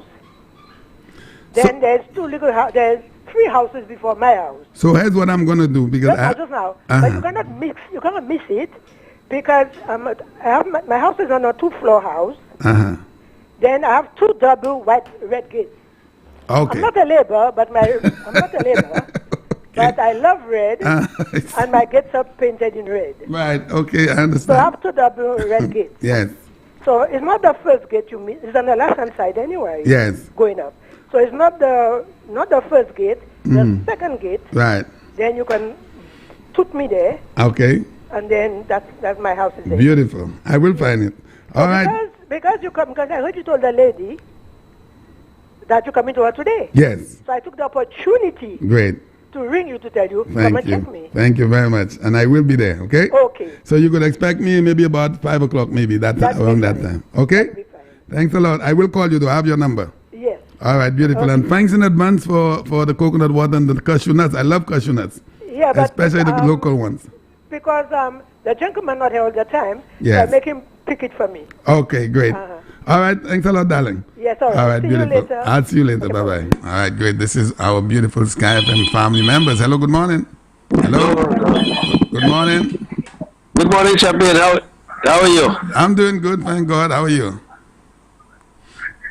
Yeah, not too bad. Let me tell you. First of all, congratulations to your daughter and yourself. Yes, thank you. I sent you two WhatsApps. One, a WhatsApp that was forwarded to me this morning regarding shutting down of the country on June 7th. So I'd like you to read that. Okay. And a WhatsApp regarding congratulations to your daughter and so on. Okay. I couldn't help recognizing the effort you are making to hold back the tears and you're not doing any better help, and you're not helping me. You're not helping me now talking about it. Okay. I couldn't help recognizing that while she was speaking, and you have every reason to be very proud. Yeah, I am. So I'd like you to send it both to your personal and the studios. So the one in particular for the WhatsApp asking down the country. Okay. Read it. All right. Okay. All right. I will do. Okay, beautiful. Thanks a lot. All right. I got a little emotional, boy, and I didn't know that was going to come out on TV, boy. And now everyone, the whole world saw me. Hello, good morning. Hello? Hello? Okay, so we lost this one. Special good morning to you. Hello? Sean Ben. Good morning, sir. Congratulations, man. Yes, thank you. Thank you, my friend. It's Mark Fay. Hey, brother Mark, how you doing, my brother? Yeah, man. Boy, I know how you feeling there now, right now. Uh-huh, yeah. Yeah. She's been a great kid, you know. She's been very, very nice daughter. Well, it's all left for us, some of us to learn. Mm-hmm. It's not the matter you come from an old house or a good house, Mm-hmm. or you have money or this and that. It's the matter of the way you raise up Yeah, that is your right. children. I agree with that. Look, I agree today with was that your daughter has qualified everything. Mm-hmm. And there's people that watching at people and underestimating them. Mm-hmm. And sorry, God, what happened? Nothing happening to the children Mm-hmm. because they don't make in time for the kids. It's true. A man like you make time with a child. Oh yeah. She's been a great daughter. And the bad thing is, some parents, some of us, we have to specify, even if our kids are not with us, maybe they're in different households, we still need to look out. Still have to say hello, still have to see if they need any help. And sometimes it's really unable because let's assume a guy has 6, 7, 8 children and you know he was a little reckless when he was young. It's not just him, it was both parties. But then, you know, those kids, it's not easy for one guy with a minimum wage to be able to maintain 8 children. It is his recklessness, but he should and he would and has to always give the best that he can. It could be $5. He has to do that. Definitely, man. Yeah. Boy, I know what you went through. Yeah. But I really wish the callers don't call me and tell me about it again because it's going to get me back in another trend. No, man, you have to do it. Yeah. You have to let go because the water you didn't drop, at least you didn't drop all of the water at the time. Yeah, but... So that's the remainder coming down. Yeah. Yeah, man. All right. Man, take it easy. Thank you, my brother. I'll let Jelani know that. All right, beautiful. Okay, bye-bye. Thanks a lot. Great. All right, that was my brother Mark there, up there in Bonte, my buddy. A beautiful morning to you. Hello. Hello, good morning. Yes, something. Yes, sir. Good morning. Good morning. Yes, good morning. Good morning. Hello? No, I can't go off air. No, it's not possible because we're on TV and I just left the chair a minute ago. I was not even supposed to do that. So you want to call me on my number maybe after 12 on my cell phone? Okay, good. I'll do that. Okay, please. Thank you. Thanks a lot. And Sanusha, I am... I sent you a message on your private number. Okay, I'll do that. Thanks a lot. Oh. All right, beautiful. Now, a gentleman said that he sent me a message. Something to do with some shutting down. Hello, good morning. Good morning. Good morning to you. How are you? I'm doing good. Okay, this is Lafag under the mango tree. Lafag in the house. Good morning. When you passing, stop. I have something for you. The last time was Dr. Secret, so this time is your turn. I'm happy you said that. I know he'll take my neck, but that it's your turn too. That is his business. Would you like to give me your number so I could call when I get close? 717 Uh-huh. 1515. 1515. Oh, I recognize that number. Okay. Yes. Right. Thank you, darling. Call me. I will call you, definitely. All right, beautiful. Thanks a lot. Bye-bye. All right, great. All right, our beautiful Sky FM. Boy, let me say something about our Sky FM family members. When we go down every other Sunday, the love we get from these people, we have to show that love in return. After the elections, we would like to go back to the various communities that we are going through before the elections and have a nice victory. Well, not a party because the coronavirus might still be in effect. But we want to have the same way we are going down before the elections, we want to go down after the election and have a good time as well. Hello, good morning. Hello? Caller, good morning. I can hear you. Can you hear me? All right, so we lost this one. Hello, good morning. Hello? Good morning. Good morning. How are you, my brother?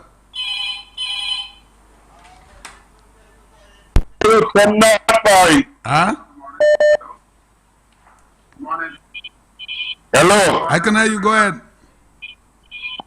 I can hear you. I can hear you. Go ahead, caller.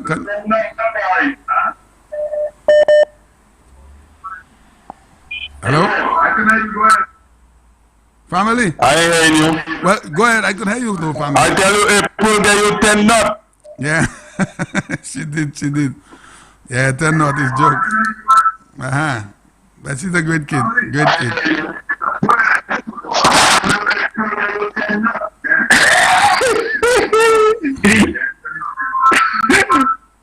All right. Okay, family. Thank you. I was in there was a little static in the background. So a gentleman sent me, he said he sent me something to do with some shutting down. I think it's, let me see what that is. So I could read it out too. Wow, it's a lot of stuff. Okay, so let's see what it's saying there.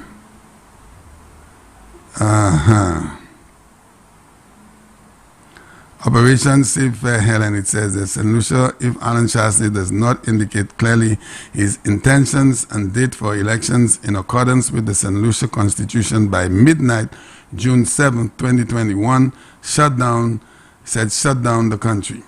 All workers except medical hospital workers stay home June 8th, 9th, 10th, and 11th. Shut down airports, prisons, government offices, hotels, etc.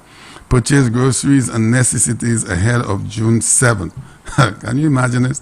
Purchase supplies only from small community stores. Shut down Massy stores, building supplies store, etc. Parents keep students at home. Bus operators and taxi park your vehicles. Let's take our country back from the dictator Marco Shastry, because it's too late. No need, I admire my listener, my buddy sending me this message, but it says no need for street protests or gathering. Stay home, stay safe. And then he said, congratulations to my daughter. So this is a message coming from well-known, and I know he's not just going to send me this and ask me to read it. He probably gotten it from reliable sources. So when those messages come out, and it specifies numbers here, the numbers are June 7th, 8th, 9th, 10th, and 11th shut down. So you have to ask yourself, how serious are those threats? And I say very serious. Why do I say very serious? Because such threats were made back in 79 and leading up to after the elections. They happened. We saw the destroying of Castries in so-called Plywood City. Then we saw it again in 1987 to a lesser extent, where that break glass in your whoever know where that one did not escalate into so much protest, but there were a lot of tension during that time as well, with the 9/8 victory for the United Workers' Party, back-to-back 9/8 elections. Then we saw leading up to 1997. So I want you to stay with me, St. Lucia, because I know a lot of us know the history, but there are our youngsters who probably were not around at that time, and they would not know it. Then I said 1979, 80, immediately after the election. Then I said the lead up to 87. And then we went into the lead up to 97. This was the most destructive one. This is the one that a lot of St. Lucians don't know too much about. It was worse than 1979. Yes, sir. It was worse. The plans, everything that was put together. Banana sheds were destroyed, 54 of them. Banana plantations were destroyed. Bridges were set to be dynamited. Listen to me, the explosives were set under the various bridges. When they ignited, whoever set them did not position those dynamites in the proper manner alongside. They extended it, instead of putting it in the proper way, it was extended outwards. So when it ignited or when it went off, it had no effect on the bridge. This is not a joke, Senator. This is serious stuff. For when people say to me that this country does not need a task force or squad or some form of a mini army or defense force, I beg to differ. This country is not heaven.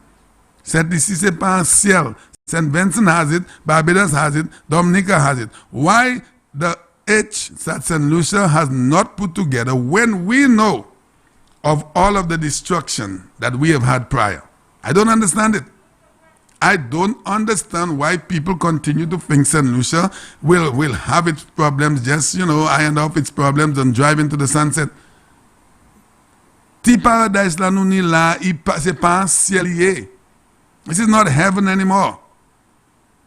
From the time the SLP came about, this country has not been paradise. It has not been heaven. Well, it is paradise to a certain extent, but it is not heaven, where you go about on your merry way easily. These people have maintained destruction in this country. They could come after me. They have come after me for the last few years.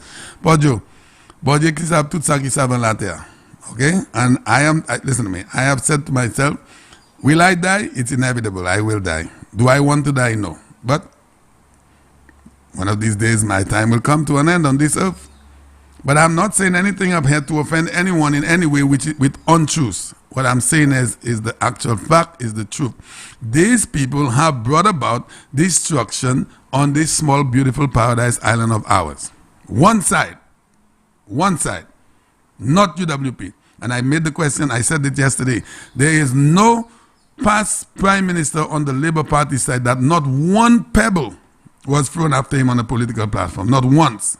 Not Alan Louisi, well, they were acting prime ministers because of all the chaos. There was Pilgrim, there was this one, that one. Not Dr. Anthony, for the 3 times that he have led this country. Not once someone threw, not even an icicle plastic bag after him, an empty icicle bag, not once. But Sir John was violated in any odd, listen to me, there's not even a word you could describe, with feces, with stones, with rotten eggs. I saw the man got hit with a rotten egg in his face. I saw that. He took his handkerchief from his pocket and wiped the stuff off his face. The level of disrespect. On top of that, the 1997, a guy was there, he was present, he told me this guy ran across the street and pushed a bamboo right through the man's side. Fortunately, Sir John was on the other side, the opposite side, and the guy came from the left side, so the bamboo did not affect him. He went further down, had to try to save his life with some burning tires. You're saying to me that this country, when those threats are made, we are not in the right to ask questions? We are not in the right to ask questions by our leading security force, which is the St. Lucia Police Force? We are not supposed to get answers as citizens? This is not a first-time thing. It has happened before on multiple occasions. So the police department, listen to me. I love the police. Police have never done anything to me because I have been a good citizen, I believe. This is why I'm not going involved in any kind of criminal offense, criminal activity in St. Lucia. Me, as a citizen of this country, you owe the general public, with all of what is circulating in regards to threats, a statement. I am not directing it to the commissioner or any particular individual. I am stating it to the police force or the police department. All of those threats that have been circulated on Facebook, on TV, on radio, not once have we heard a release and where the police will say, oh, listen to me, we are not going to tolerate those threats. We are going to investigate the people that are saying out these threats. We will make arrests to those people that are saying out those threats. Not once. So where are we living? Like my partner always say, Leroy, in a Charlie Chaplin country? Charlie Chaplin country? So people now have to be, listen to what was said there. And I could read that out because the individual that sent me this if you want to call it a publication, whatever it is, I know it's coming from a reliable source. Okay, let me read this again. All right? It says, hi, Champion, good morning. Good show as usual. All right, let's read it from here. Where it says, Operation Save St. Lucia. This is the title. St. Lucia, if Alan Shastney does not indicate clearly his intentions and date for elections in accordance with the full St. Lucia Constitution, by midnight, June 7, 2021, shut down the country. Okay, that is the first thing. It says all workers except medical workers, so apparently they still do know that there's some level of importance. All workers except medical hospital workers stay home June 8th, 9th, 10th, and 11th. So they're saying out something to the hospitals and the various health institutions. Shut down airports, prisons, government offices, hotels, etc. Purchase groceries and necessities ahead of time. So they tell you what to do. So they have put everything in place. So they tell you what to do in advance. You can do astima jo, equite homo. Purchase supplies only in small communities, community stores. So they tell you don't come to Castries. Shut down massy stores, building supplies, stores, etc. Parents keep students at home. Don't send your kids to school. So listen to me. This here is serious stuff, because parents listening and people probably may say, oh, something you shouldn't promote this. I'm not promoting this. I'm letting you know what's happening in this country, the desperation of these people. And I'm saying it, I'm reading it, so the people that are responsible for the security of this nation, if they have not seen it, should act on it. Try to find it, where it came from. All right? This is not a fake. Whoever's the person that sent it to me, I know who the person is, and I know it's coming from a reliable source. Bus operators and taxi, park your vehicles. Oh, no buses on the road. Park your vehicles.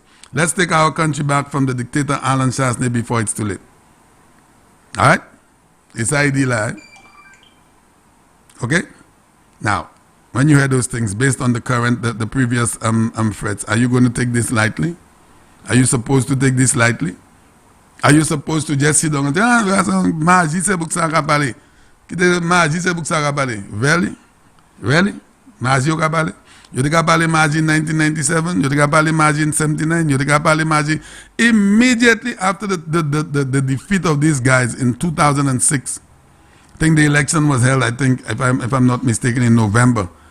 The guys called a meeting sometime in December, the first week, all in black. I remember that meeting. I was driving by, parked for a little while and listened to their nonsense. And they were all dressed up in black. We're taking our country back and we're going to give St. Lucia a gift for Christmas. You believe that? Same bunch of guys. And they cannot perform. They cannot get an investor on island. They want to shut down Ojo Labs to prevent young people from working. But they want so desperately, because there's no policies that they could win an election on, to say to the St. Lucian people, they cannot convince the people of St. Lucia that they could be a better government. So now they're going to go by any means necessary in an act of violence. Let me say something here. I'm calling out the police. And anyway, I'm tired of calling out the police, because the more I call out the police, I'm not hearing anything. And I could speak that way as a citizen who have children and grandchildren in this country. I could speak. I have a voice here as well. So some police officers may think I'm talking. I am not. Listen, I am on you guys' side. The majority of St. Lucians, I'm certainly sure, are on the side of the police. But we need to have something. People have said they're putting dynamites under the seats of the Prime Minister. People have said that they're blocking up they're putting dynamites on the Honorable Guy Joseph's seat. People have threatened me personally. They pay them to shoot me. All kinds of story. I've made reports about it. Oh, Champagne, c'est buksa just kapale, garçon. C'est buksa, vrai? You just kapale. C'est buksa just kapale, Champagne, because it's an election. This is not the mood. I refuse to accept c'est buksa just kapale. Reason being, it has happened before. This is not the first time. The guys attacked a head of state, they laid tray, they put fire, they burned some tires. Before that, one ran across the street in Richmond with a long bamboo and pushed it through the left side of the man's vehicle. Sir John would be a dead man had it not been if that bamboo was a little longer. He would be dead at that time. And you're telling me, say because the election, ek moun pa vle mwen parle about by Joachim, he tell me by Joachim, let the church settle it. Let the church, the man committed a criminal act, and it's against the law what he did. Don't tell me, don't talk about it, because it's politics. You have the Honorable Guy Joseph still able, he has to campaign in the constituency. So Joachim can go around the constituency at any time he wants, and Guy have to look over his shoulders, so that is justified. So is that right? Can't be right. Cannot be right. And I'm saying the message out there again to the Prime Minister. Put a squad together in this country, even if you have to get it from the existing police SSU, or you have to send people to train in China, Taiwan, Canada, England, wherever they have to go train. Put a squad together. This country is not heaven. This country is not heaven. Put a group of people together, men and women. Get them some military training. Give them the equipment that they need for this nonsense people are doing. Think they could take over our country and we prevent us from living peacefully the way that we should live. If I was the Prime Minister, I'm telling you, this country, you would see tanks in Castries, tanks. When I say tanks, c'est pas tank gas, huh? I parle about gas tank, I parle about say go tank army like long by la I would have tanks roaming Castries. Think people have to play, people have to live their life working hard and they cannot enjoy their little home, they can't enjoy their family because nonsense people keep threatening them on a daily basis and there's no one they could turn to. There's no one they could turn to. You make a report at the police station and you're hoping that you will see a police coming to your rescue. And I'm still saying, I'm not speaking against the police. I have the utmost respect and admiration for the police. But call a spade a spade. Call a spade a spade. If the police is not hearing, how can I get those messages? Other people could get those messages. So police na ba mon, yo ban phone. Police na ban phone then. Yo ba tan by carpet. Come on. This is insane, man. We cannot afford that thing. This thing has happened on 3 occasions, and something has to be done. The RSL, the regional police security, if these guys you think, we are a part of the Commonwealth, get the Canadians, get the British, settle them here in St. Lucia. I mean, call the army from England and have this election go in a peaceful manner. Call the army, call the French. Well, the French is not in the Commonwealth anyway. So call members of the Commonwealth and let them come down there here in St. Lucia. Call the Queen, call Boris Johnson, call somebody and tell them, listen to me, I need help with an election. We don't have to wait until we see what happened in Dominica to happen in St. Lucia. Because it happened in St. Lucia to be done in Jamaica, to happen in St. Lucia. We don't want that nonsense. All right? And St. Lucians speak out loudly against this nonsense. I know everyone loves their life. People are fearful for their lives. But this is exactly what these guys are doing. They're intimidating you so you could stay home. They want to lead up violence into the upcoming election so you will not go out and vote, while their people, because the violence is coming from their side, their people will have all the comfort to go out and vote for them. And the end result is what? Ou perd the election. Because moun ou ba vote, ek moun yo vote. This cannot happen. I rest my case on that, Senator. We do have 11:30, and I'm going to be out of here in a little bit, in another half hour. So I want to say a special good afternoon to you. Hello, good morning. Hello. Good morning. Hello. Good morning. Good morning. How are you doing? Fine. Yes. Is this Sky FM? You were talking to Champagne right on Sky FM, and you're live. Oh, Champagne, I didn't take your voice. Yes, yes. I probably in a different mood this morning. They say I was crying and I got upset. Yes. Okay. The thing you read there, the post you read about taking back the country and whatever. Yeah. You said somebody sent it to you. Yes. I can recall maybe a year or two after the last election when that DSH thing was hot in the air. Yes, and they had this so-called group in Beaufort and all that thing was going on. You remember, eh? Yes.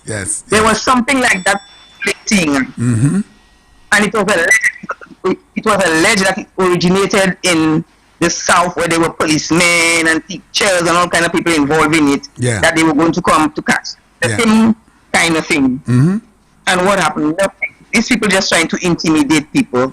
And let me tell you, I am, just by looking at what is happening, I think the international bodies like the thing they have for elections, the commission, whatever it is, these people will be watching our elections very, very, very closely. America, these people will be looking at, so anybody try anything that is illegal. If the St. Lucia police want to sit back and we have people come here to observe the election, to expose what is happening, I would love that. The Prime Minister needs to call on international agencies to come to observe that election coming there. Very much, because it is by any means necessary for the SLP. And by the Prime Minister had that right to ask for help from outside forces. I would have help. I wouldn't say help because they'll say. I wouldn't say help. I say to come and observe to make sure everything go right. I will not use the word help because they'll take it and they'll make a mess. They'll pin it. So were you speaking of the observers of the elections, or you were speaking of in terms of security? Apart from the observers of the elections, other people involved in the international world. Okay. You understand? To come down to observe and make sure nothing goes wrong. Yes. Because it is by any means necessary. Yes. From what we are seeing. From what you remember 2016, all the dirty work that went on, and it was a surprise. Oh yeah. But from what we are seeing, they have not learned from that. No. So they are all little tricks right now. They up to. So it's not to sit back and take these things lightly. No. These things have to be whoever wants to sit back and take these things lightly, well, Papo smoke the pipe. And I hope the Prime Minister, the Minister for Home Affairs and National Security is taking a closer look at all these things that have been posted on Facebook and all this fake. This morning I heard nobody reading some other fake news on the ECCB or whatever this morning again. Yeah, exactly. I wanted to go into that, but it's okay. So, nobody deal with that. Yes, so like I was saying, Mr. PM, you need to bring in observers, international observers, to make sure that nothing goes wrong with the election coming there, because it's by any means necessary for the SLP. Agree. All Thank right. you very Thanks much, a lot, caller. Thank you very much. Hello, good morning. Good morning, Mr. Champagne. Good morning to you. First of all, let me congratulate your daughter on her accomplishment. Yeah, thank you very much. Okay. Mr. Champagne, I hope the relevant authorities are taking this thing seriously, because it is not a joke anymore. No, it's not. It is serious. So I hope they're listening and they have their eyes and their ears and they're taking all this into consideration. And I also don't think it is too early for the Prime Minister to bring outside enforcement. Caller, you and I, we could live together. It is not too early for that. Okay? Because these people on the opposition, they are desperate. Very. We know desperate people do desperate things. Thank you very much. So we need to be on guard. And we, the United Workers Party supporters, we should not be afraid. Don't let them intimidate us into not going out and vote. Yes, exactly. We need to vote to keep these people out. We need to keep them out of the government. But caller, here's the thing. While we're going to say you are not afraid, I'm not afraid. I'm not afraid. But here's the thing. There are thousands that value their lives better than going to an election poll. True. So how do you give these people some form of comfort? The comfort has to come from the security department of the country. Exactly. That's where national security comes in. That's where it has to come from. We have to ensure that we have to assure the people that their safety is top priority. Amen. And I hope they're all taking this into consideration. Beautiful caller. Yes. All right, thanks a lot. And one more thing. Yes. Don't be surprised if Dr. Secrets and Ring the Bell waiting for you in Choiseul. Because they heard the directions just like me. No. And I sure they want the coconut water and they want the cashew. They're not going to get surprised. You know, I'm not a greedy guy, so I will share with them on Crossfire this Saturday, God willing. Tomorrow night. All right. Bye-bye. Have a good one. All right, great. And we have so many lovely people. Listen to me, Senator. This thing is serious, you know. This is not a joke, you know. The source that I got this text message from is very reliable, and this is why I read it. Hello, good morning. Yeah, me again. I hear everybody congratulating you on the success of That's your a leave that. Thank you. So I have to call. Thank I have you. to call and congratulate you on Thank your you. wife. Yes. You know, and that last email or whatever they sent you. Yes. That is serious.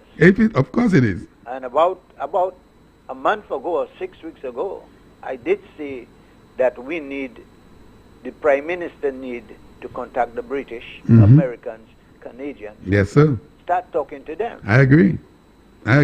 Say to them that these fellas are communists. They are modern communists. You see? They want to bring St. Lucia down like Venezuela. You know? Where only a set of people could live good, you know. They could live good as a family. Yeah. Now, I want to touch back on the gifts. So, you telling me that Mr. Michael Chasney cannot buy his son a $3,000 watch? Well, the caller was making the point, and I want to dig down into that. I made notes a little bit about it, but not everything. And he was saying about things that has to do with on a government level. I know, you know? But until the Prime Minister disclosed that, or somebody disclosed that, what you complaining about a watch the man is wearing? He could afford it on his salary. What he have, so not as a government minister or prime minister. That's not his first job. Exactly. He The has several. man has his own money. They have the business. That's a family of business. Yeah. You telling me, if I wanted to buy when things were nice, really working and making money, I could have buy a $5,000 watch. It's really petty, and it's really so strange that we're talking about it, but we have to talk about it to show these people how petty they are. But, Champagne, these fellas have nothing to talk about. Yeah, nonsense, These man. fellas. Nonsense. I think if it was, I think people have been saying it. Whether they buy the certificates. Sometimes I ask myself that same question, you know, caller. You know. Especially... Rick always tell us, these fellas talking about high education, they cannot get a job. Just in politics, they want to do everything. Yeah, if it's one person I could tell you that didn't buy hers is my daughter. She spent 4 years in Taiwan and now she's up in New Zealand another 2 years now. Okay, man. So I am happy that she did. I'm happy that she didn't buy hers. Yeah, and I also could put that on the air that is because of her being smart, I did not pay for these two things. She got 2 scholarships. Whatever you get. Yes. So. Congratulations. Yes. And appreciate it. But let me say something. A lady just called and said that the Prime Minister should ask for early help, early as now from the outside, the British. You think that could be looked into? Of course, because I said so about a month or 6 weeks ago. I said that on your program. Yeah. Yeah. Another thing, Champagne. I saw a picture with the Honorable Prime Minister have a man locked down in his throat. Mm. You didn't see Rick show last night? No, I didn't get a chance to watch Rick. Well, try to get that. Mm-hmm. But that will show. I saw the end of Rick show. That will show people how wicked this Labour Party and some of their supporters, I will not say all, are desperate and evil. They have never been more evil in our country than these 6 horsemen. You know, I have no problems, and you as well, Scotty, because we have been in the politics for a while. We have no problems with the pecans and this one trying to get the upper hand. But when you start to go down with getting other innocent people's lives into the equation, threatening people, I have a problem with that. I have a problem with that. Because the UWP have never done that to anyone. Mind you, these people who are pushing and talking, they are not coming forward. You no, let me ring the bell. They cannot vow. Let me tell you, Champagne, in 1997, when we are protesting for these fellas, yeah, when Cyril and them break through the chaussee to Pena Street, that's just by the Treasury. Right. When they turn right there, we are coming down. We are coming down. When these fellas draw the guns and start firing tear gas and things. Yeah. Where all the big boys were? In the Catholic Church. All of them in the Catholic Church. I remember that. And we there fighting. Yep. Let me tell St. I remember. You're all going to be in front. Yeah. Taking the bullets for them. You want to die? Yeah. You want to die for them, for the 6 horsemen? Yeah. All of you them want to leave your children, your wife? Yeah. They will be hiding and send you in front. Yeah. I did that once for the St. Lucia Labour Party. It wasn't to my benefit. I could tell you that. It wasn't to my benefit. I could tell you. To my family and most of my friends. Look at the two. For a chosen few. Exactly. Don't ever put A chosen your life on few. any politician. That is for a chosen few. Yeah. We have a government. This government have showed us they're in the interest of every single St. Lucian. And the that achievements. is why the Prime Minister has structured his government to work through all the 17 constituencies. First, Prime Minister and government that have ever accomplished that in a given term. And that's a fact. That is a fact. You know? But let me say something to the St. Lucia Labour Party. Mm-hmm. I, Cornelius Scott Joseph, Yes. I have my children and grandchildren that have to live in this country. That's right. I am standing up to you all. I will ring the bell again on that, my Any friend. good. Yes, sir. Dr. Yes, sir. Ernest Ile, I'm not afraid of you. Dr. Kenny Anthony, I'm not afraid of you. Moza, I am not afraid of you. Sean, you have a big mouth. You think because you're tall and big, I'm not afraid of you. Which one again? Philip J. Pierre, I'm not afraid of you. The President of the Republic, I am not afraid of you. And I know there are thousands of St. Lucians that are not afraid of you all. You know, Stop threatening people. Yeah, I can say one Stop thing. threatening people in this country. I can say one thing. Vagabonds that are threatening people, hiding behind. Come out in the open and speak. Because I am speaking on air and I have identified myself. Come out. Don't hide behind emails and this sort of thing. Social media. Come out on the streets and talk. I could tell him one thing. 79 and 92, 94, 97, that era, Flabo people were in hiding. I am guaranteeing these guys that Flabo people are not going to be in hiding for them. I am telling you. Now, we are not preaching or promoting violence because we would love to see a fair and free elections with peace. But, there's always a but.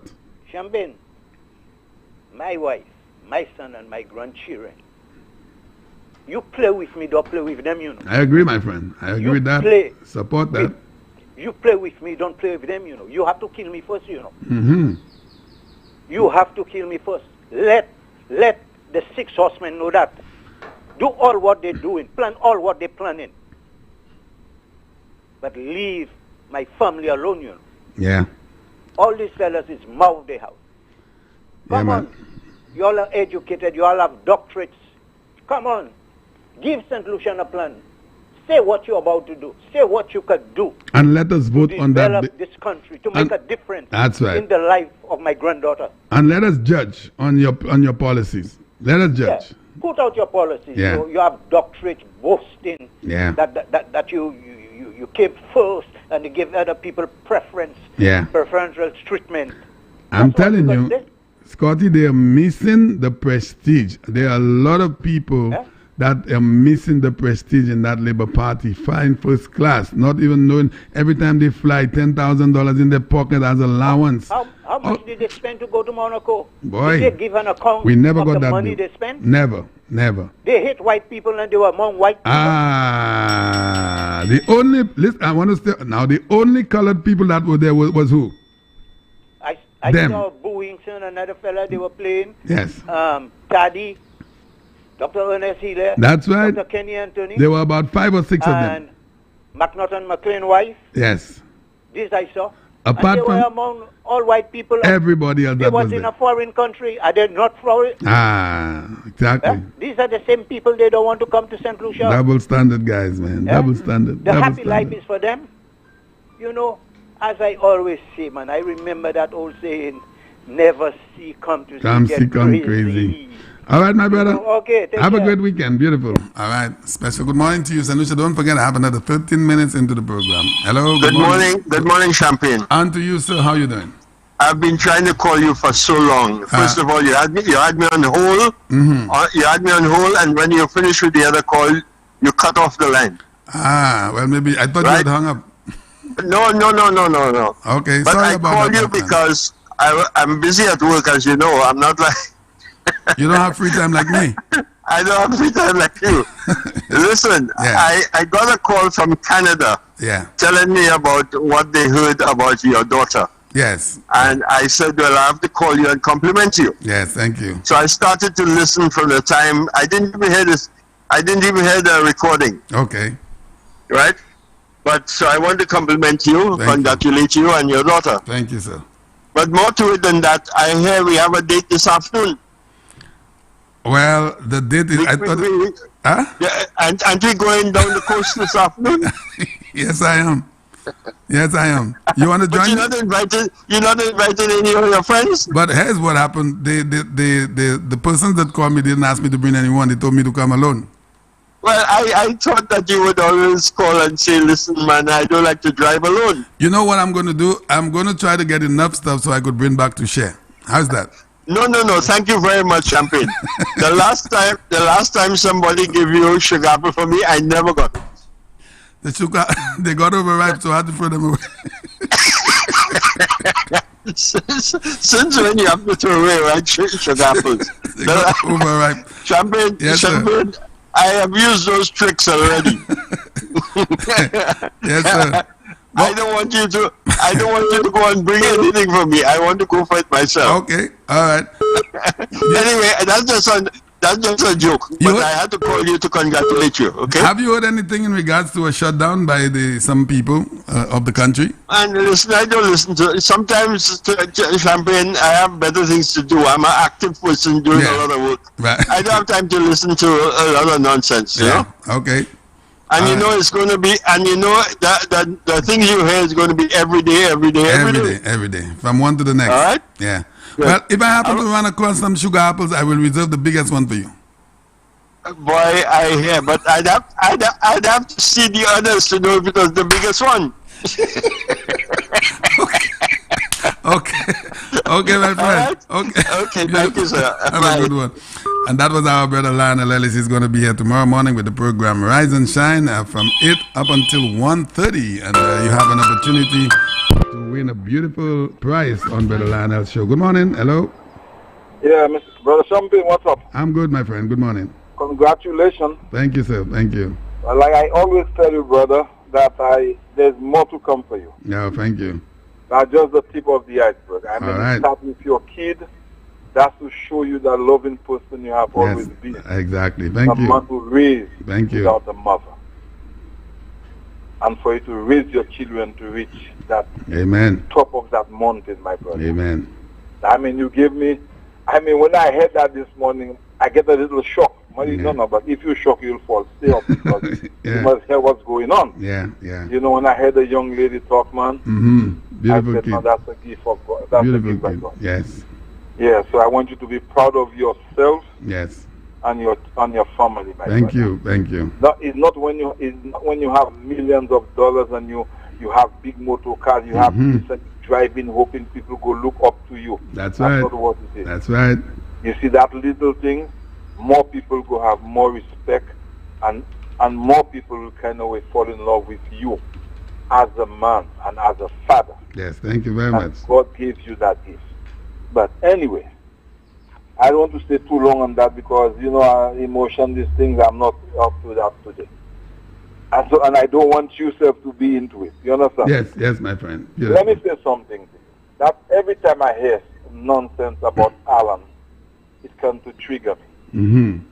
By when people talking about a watch,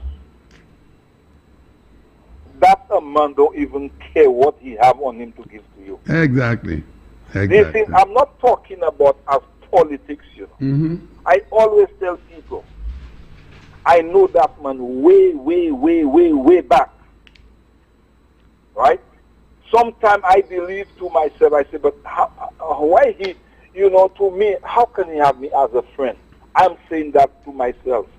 I was keeping myself away from that man, and he was coming on to me. Until at one point in time we lost contact, and we get back again, and then he decided to go into politics. What I'm saying there about Alan, right?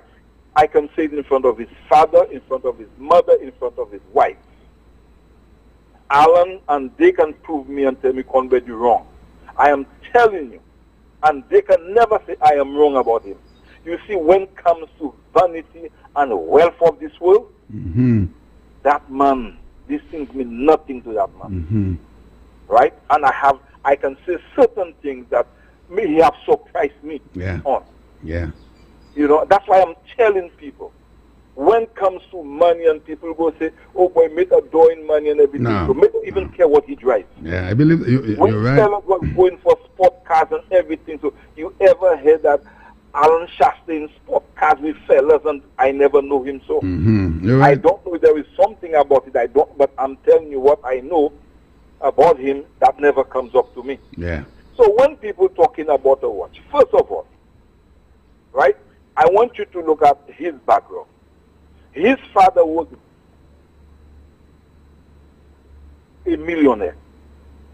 Are you telling me, doctor, it is anything wrong to buy a watch for about 500,000 if you fail to do so? Exactly. So you believe that little petty cash is getting out of government, which is spending more of that on people, right, to help them, than you think he go really need it. That's what people have to say, well, is there something wrong he's doing to get a watch? Yeah. Look at his wife. His wife's family. From the time I raised a little boy, I hear how hard the Dibules are working. The wife become a hard worker herself.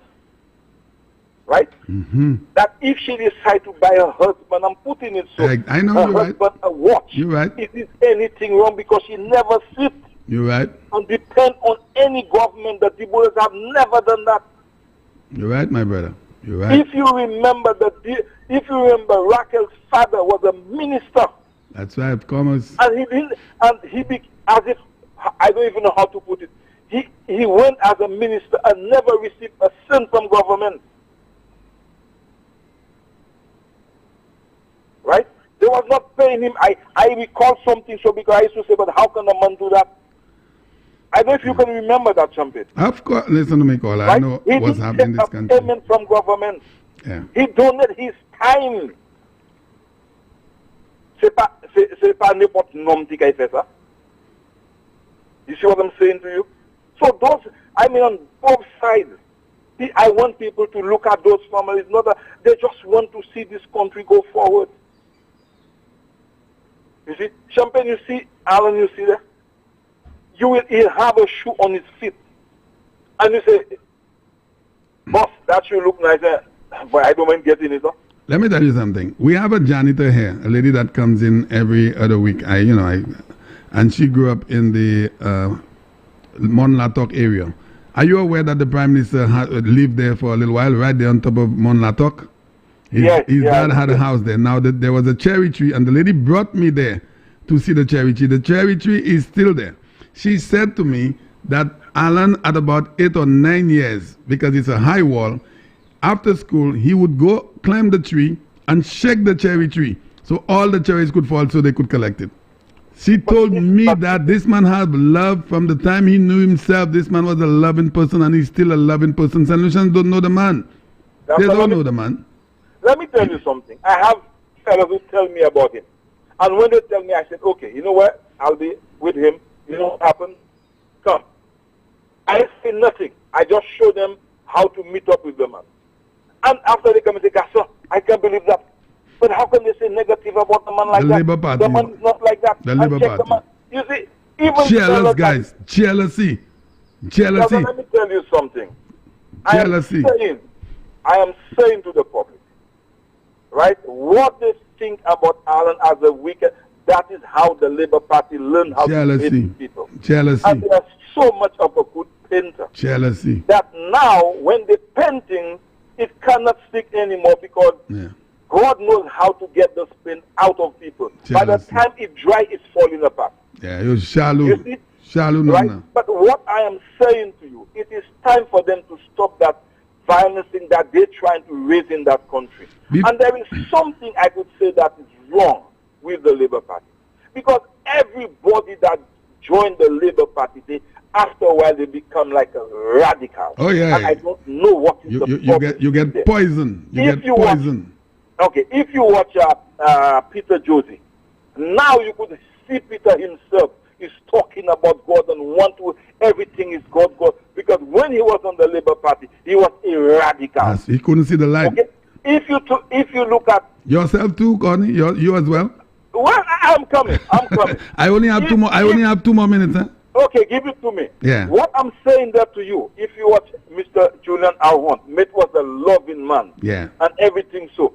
He ended up with glass breaking. If you go and you talk about Mikey Bill, a loving man again. Yes. When he joined the Labour Party, Poison. I'm just showing you. Poison. What did he do in the house? He tried to take, how do you call that? Is The that mace. The mace. What? The The mace. mace and try to throw it out. Become Then devilish. he become on the UWP ticket. He was seen just like an angel. Yeah. You see what I'm saying? Nice guy, There handsome is guy. something wrong. Yes, sir. I believe that.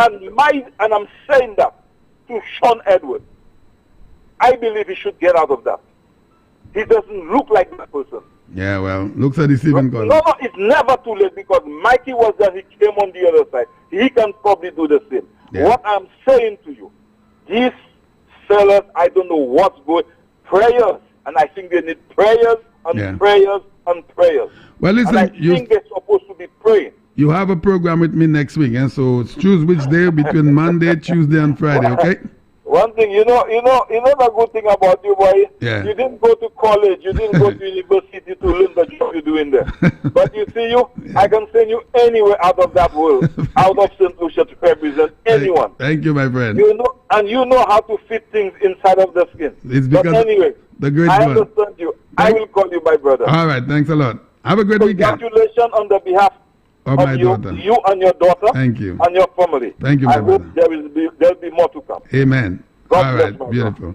All right, St. Lucia, I have 12 o'clock, but before I leave, we lost, well, I don't even know what accolades to give the Jim Coco Snow. We lost, boy, I don't know. I'm trying to get a word, not just a hero.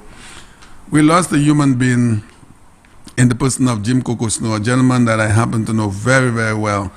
And I promised St. Lucia that I was going to have him here on a program. I had made some contacts with him, and I did not follow up. And it's really hurting me every time I speak about the passing of Jim Coco Snow. And we lost the man. This gentleman was an icon in the music industry. He was an icon because he has been a blind man from birth, I think, and he did so much in music-wise in our beautiful St. Lucia. We lost Jim Coco Snow, I think, a few days ago. And he was 75 years. So before I leave, let me just play a little something by the man Jim Coco Snow. And I'm not telling Brother Ellis how to conduct his program, but if he would just slide just a little bit of Jim Coco Snow's music, maybe tomorrow. I'm not saying he doesn't have to, but I didn't. And here he is with one of his numbers at the departure lounge at the airport.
All right, this is one of the songs by the man Jim Coco Snow. We lost him a few days ago. Let me do another one before I leave. Let's see, we could do this one right here.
Coco Snow St. Lucia, and he have left us at the age of 75, and he gave us some really nice music throughout his years, and may he rest in peace. And our condolences goes out to his family, all of us here at Sky FM. On Monday, God willing, I should be able to play you a little more of Jim Coco Snow's music as we celebrate the life of the man Jim Coco Snow. He's a man I knew very, very well. As a matter of fact, I had several conversations with him at the airport, and when we drive up from the airport, I took him home on numerous occasions, and we had some great conversations. I promised to have him in studio. Unfortunately, I was not able to do that, and I think it is on me.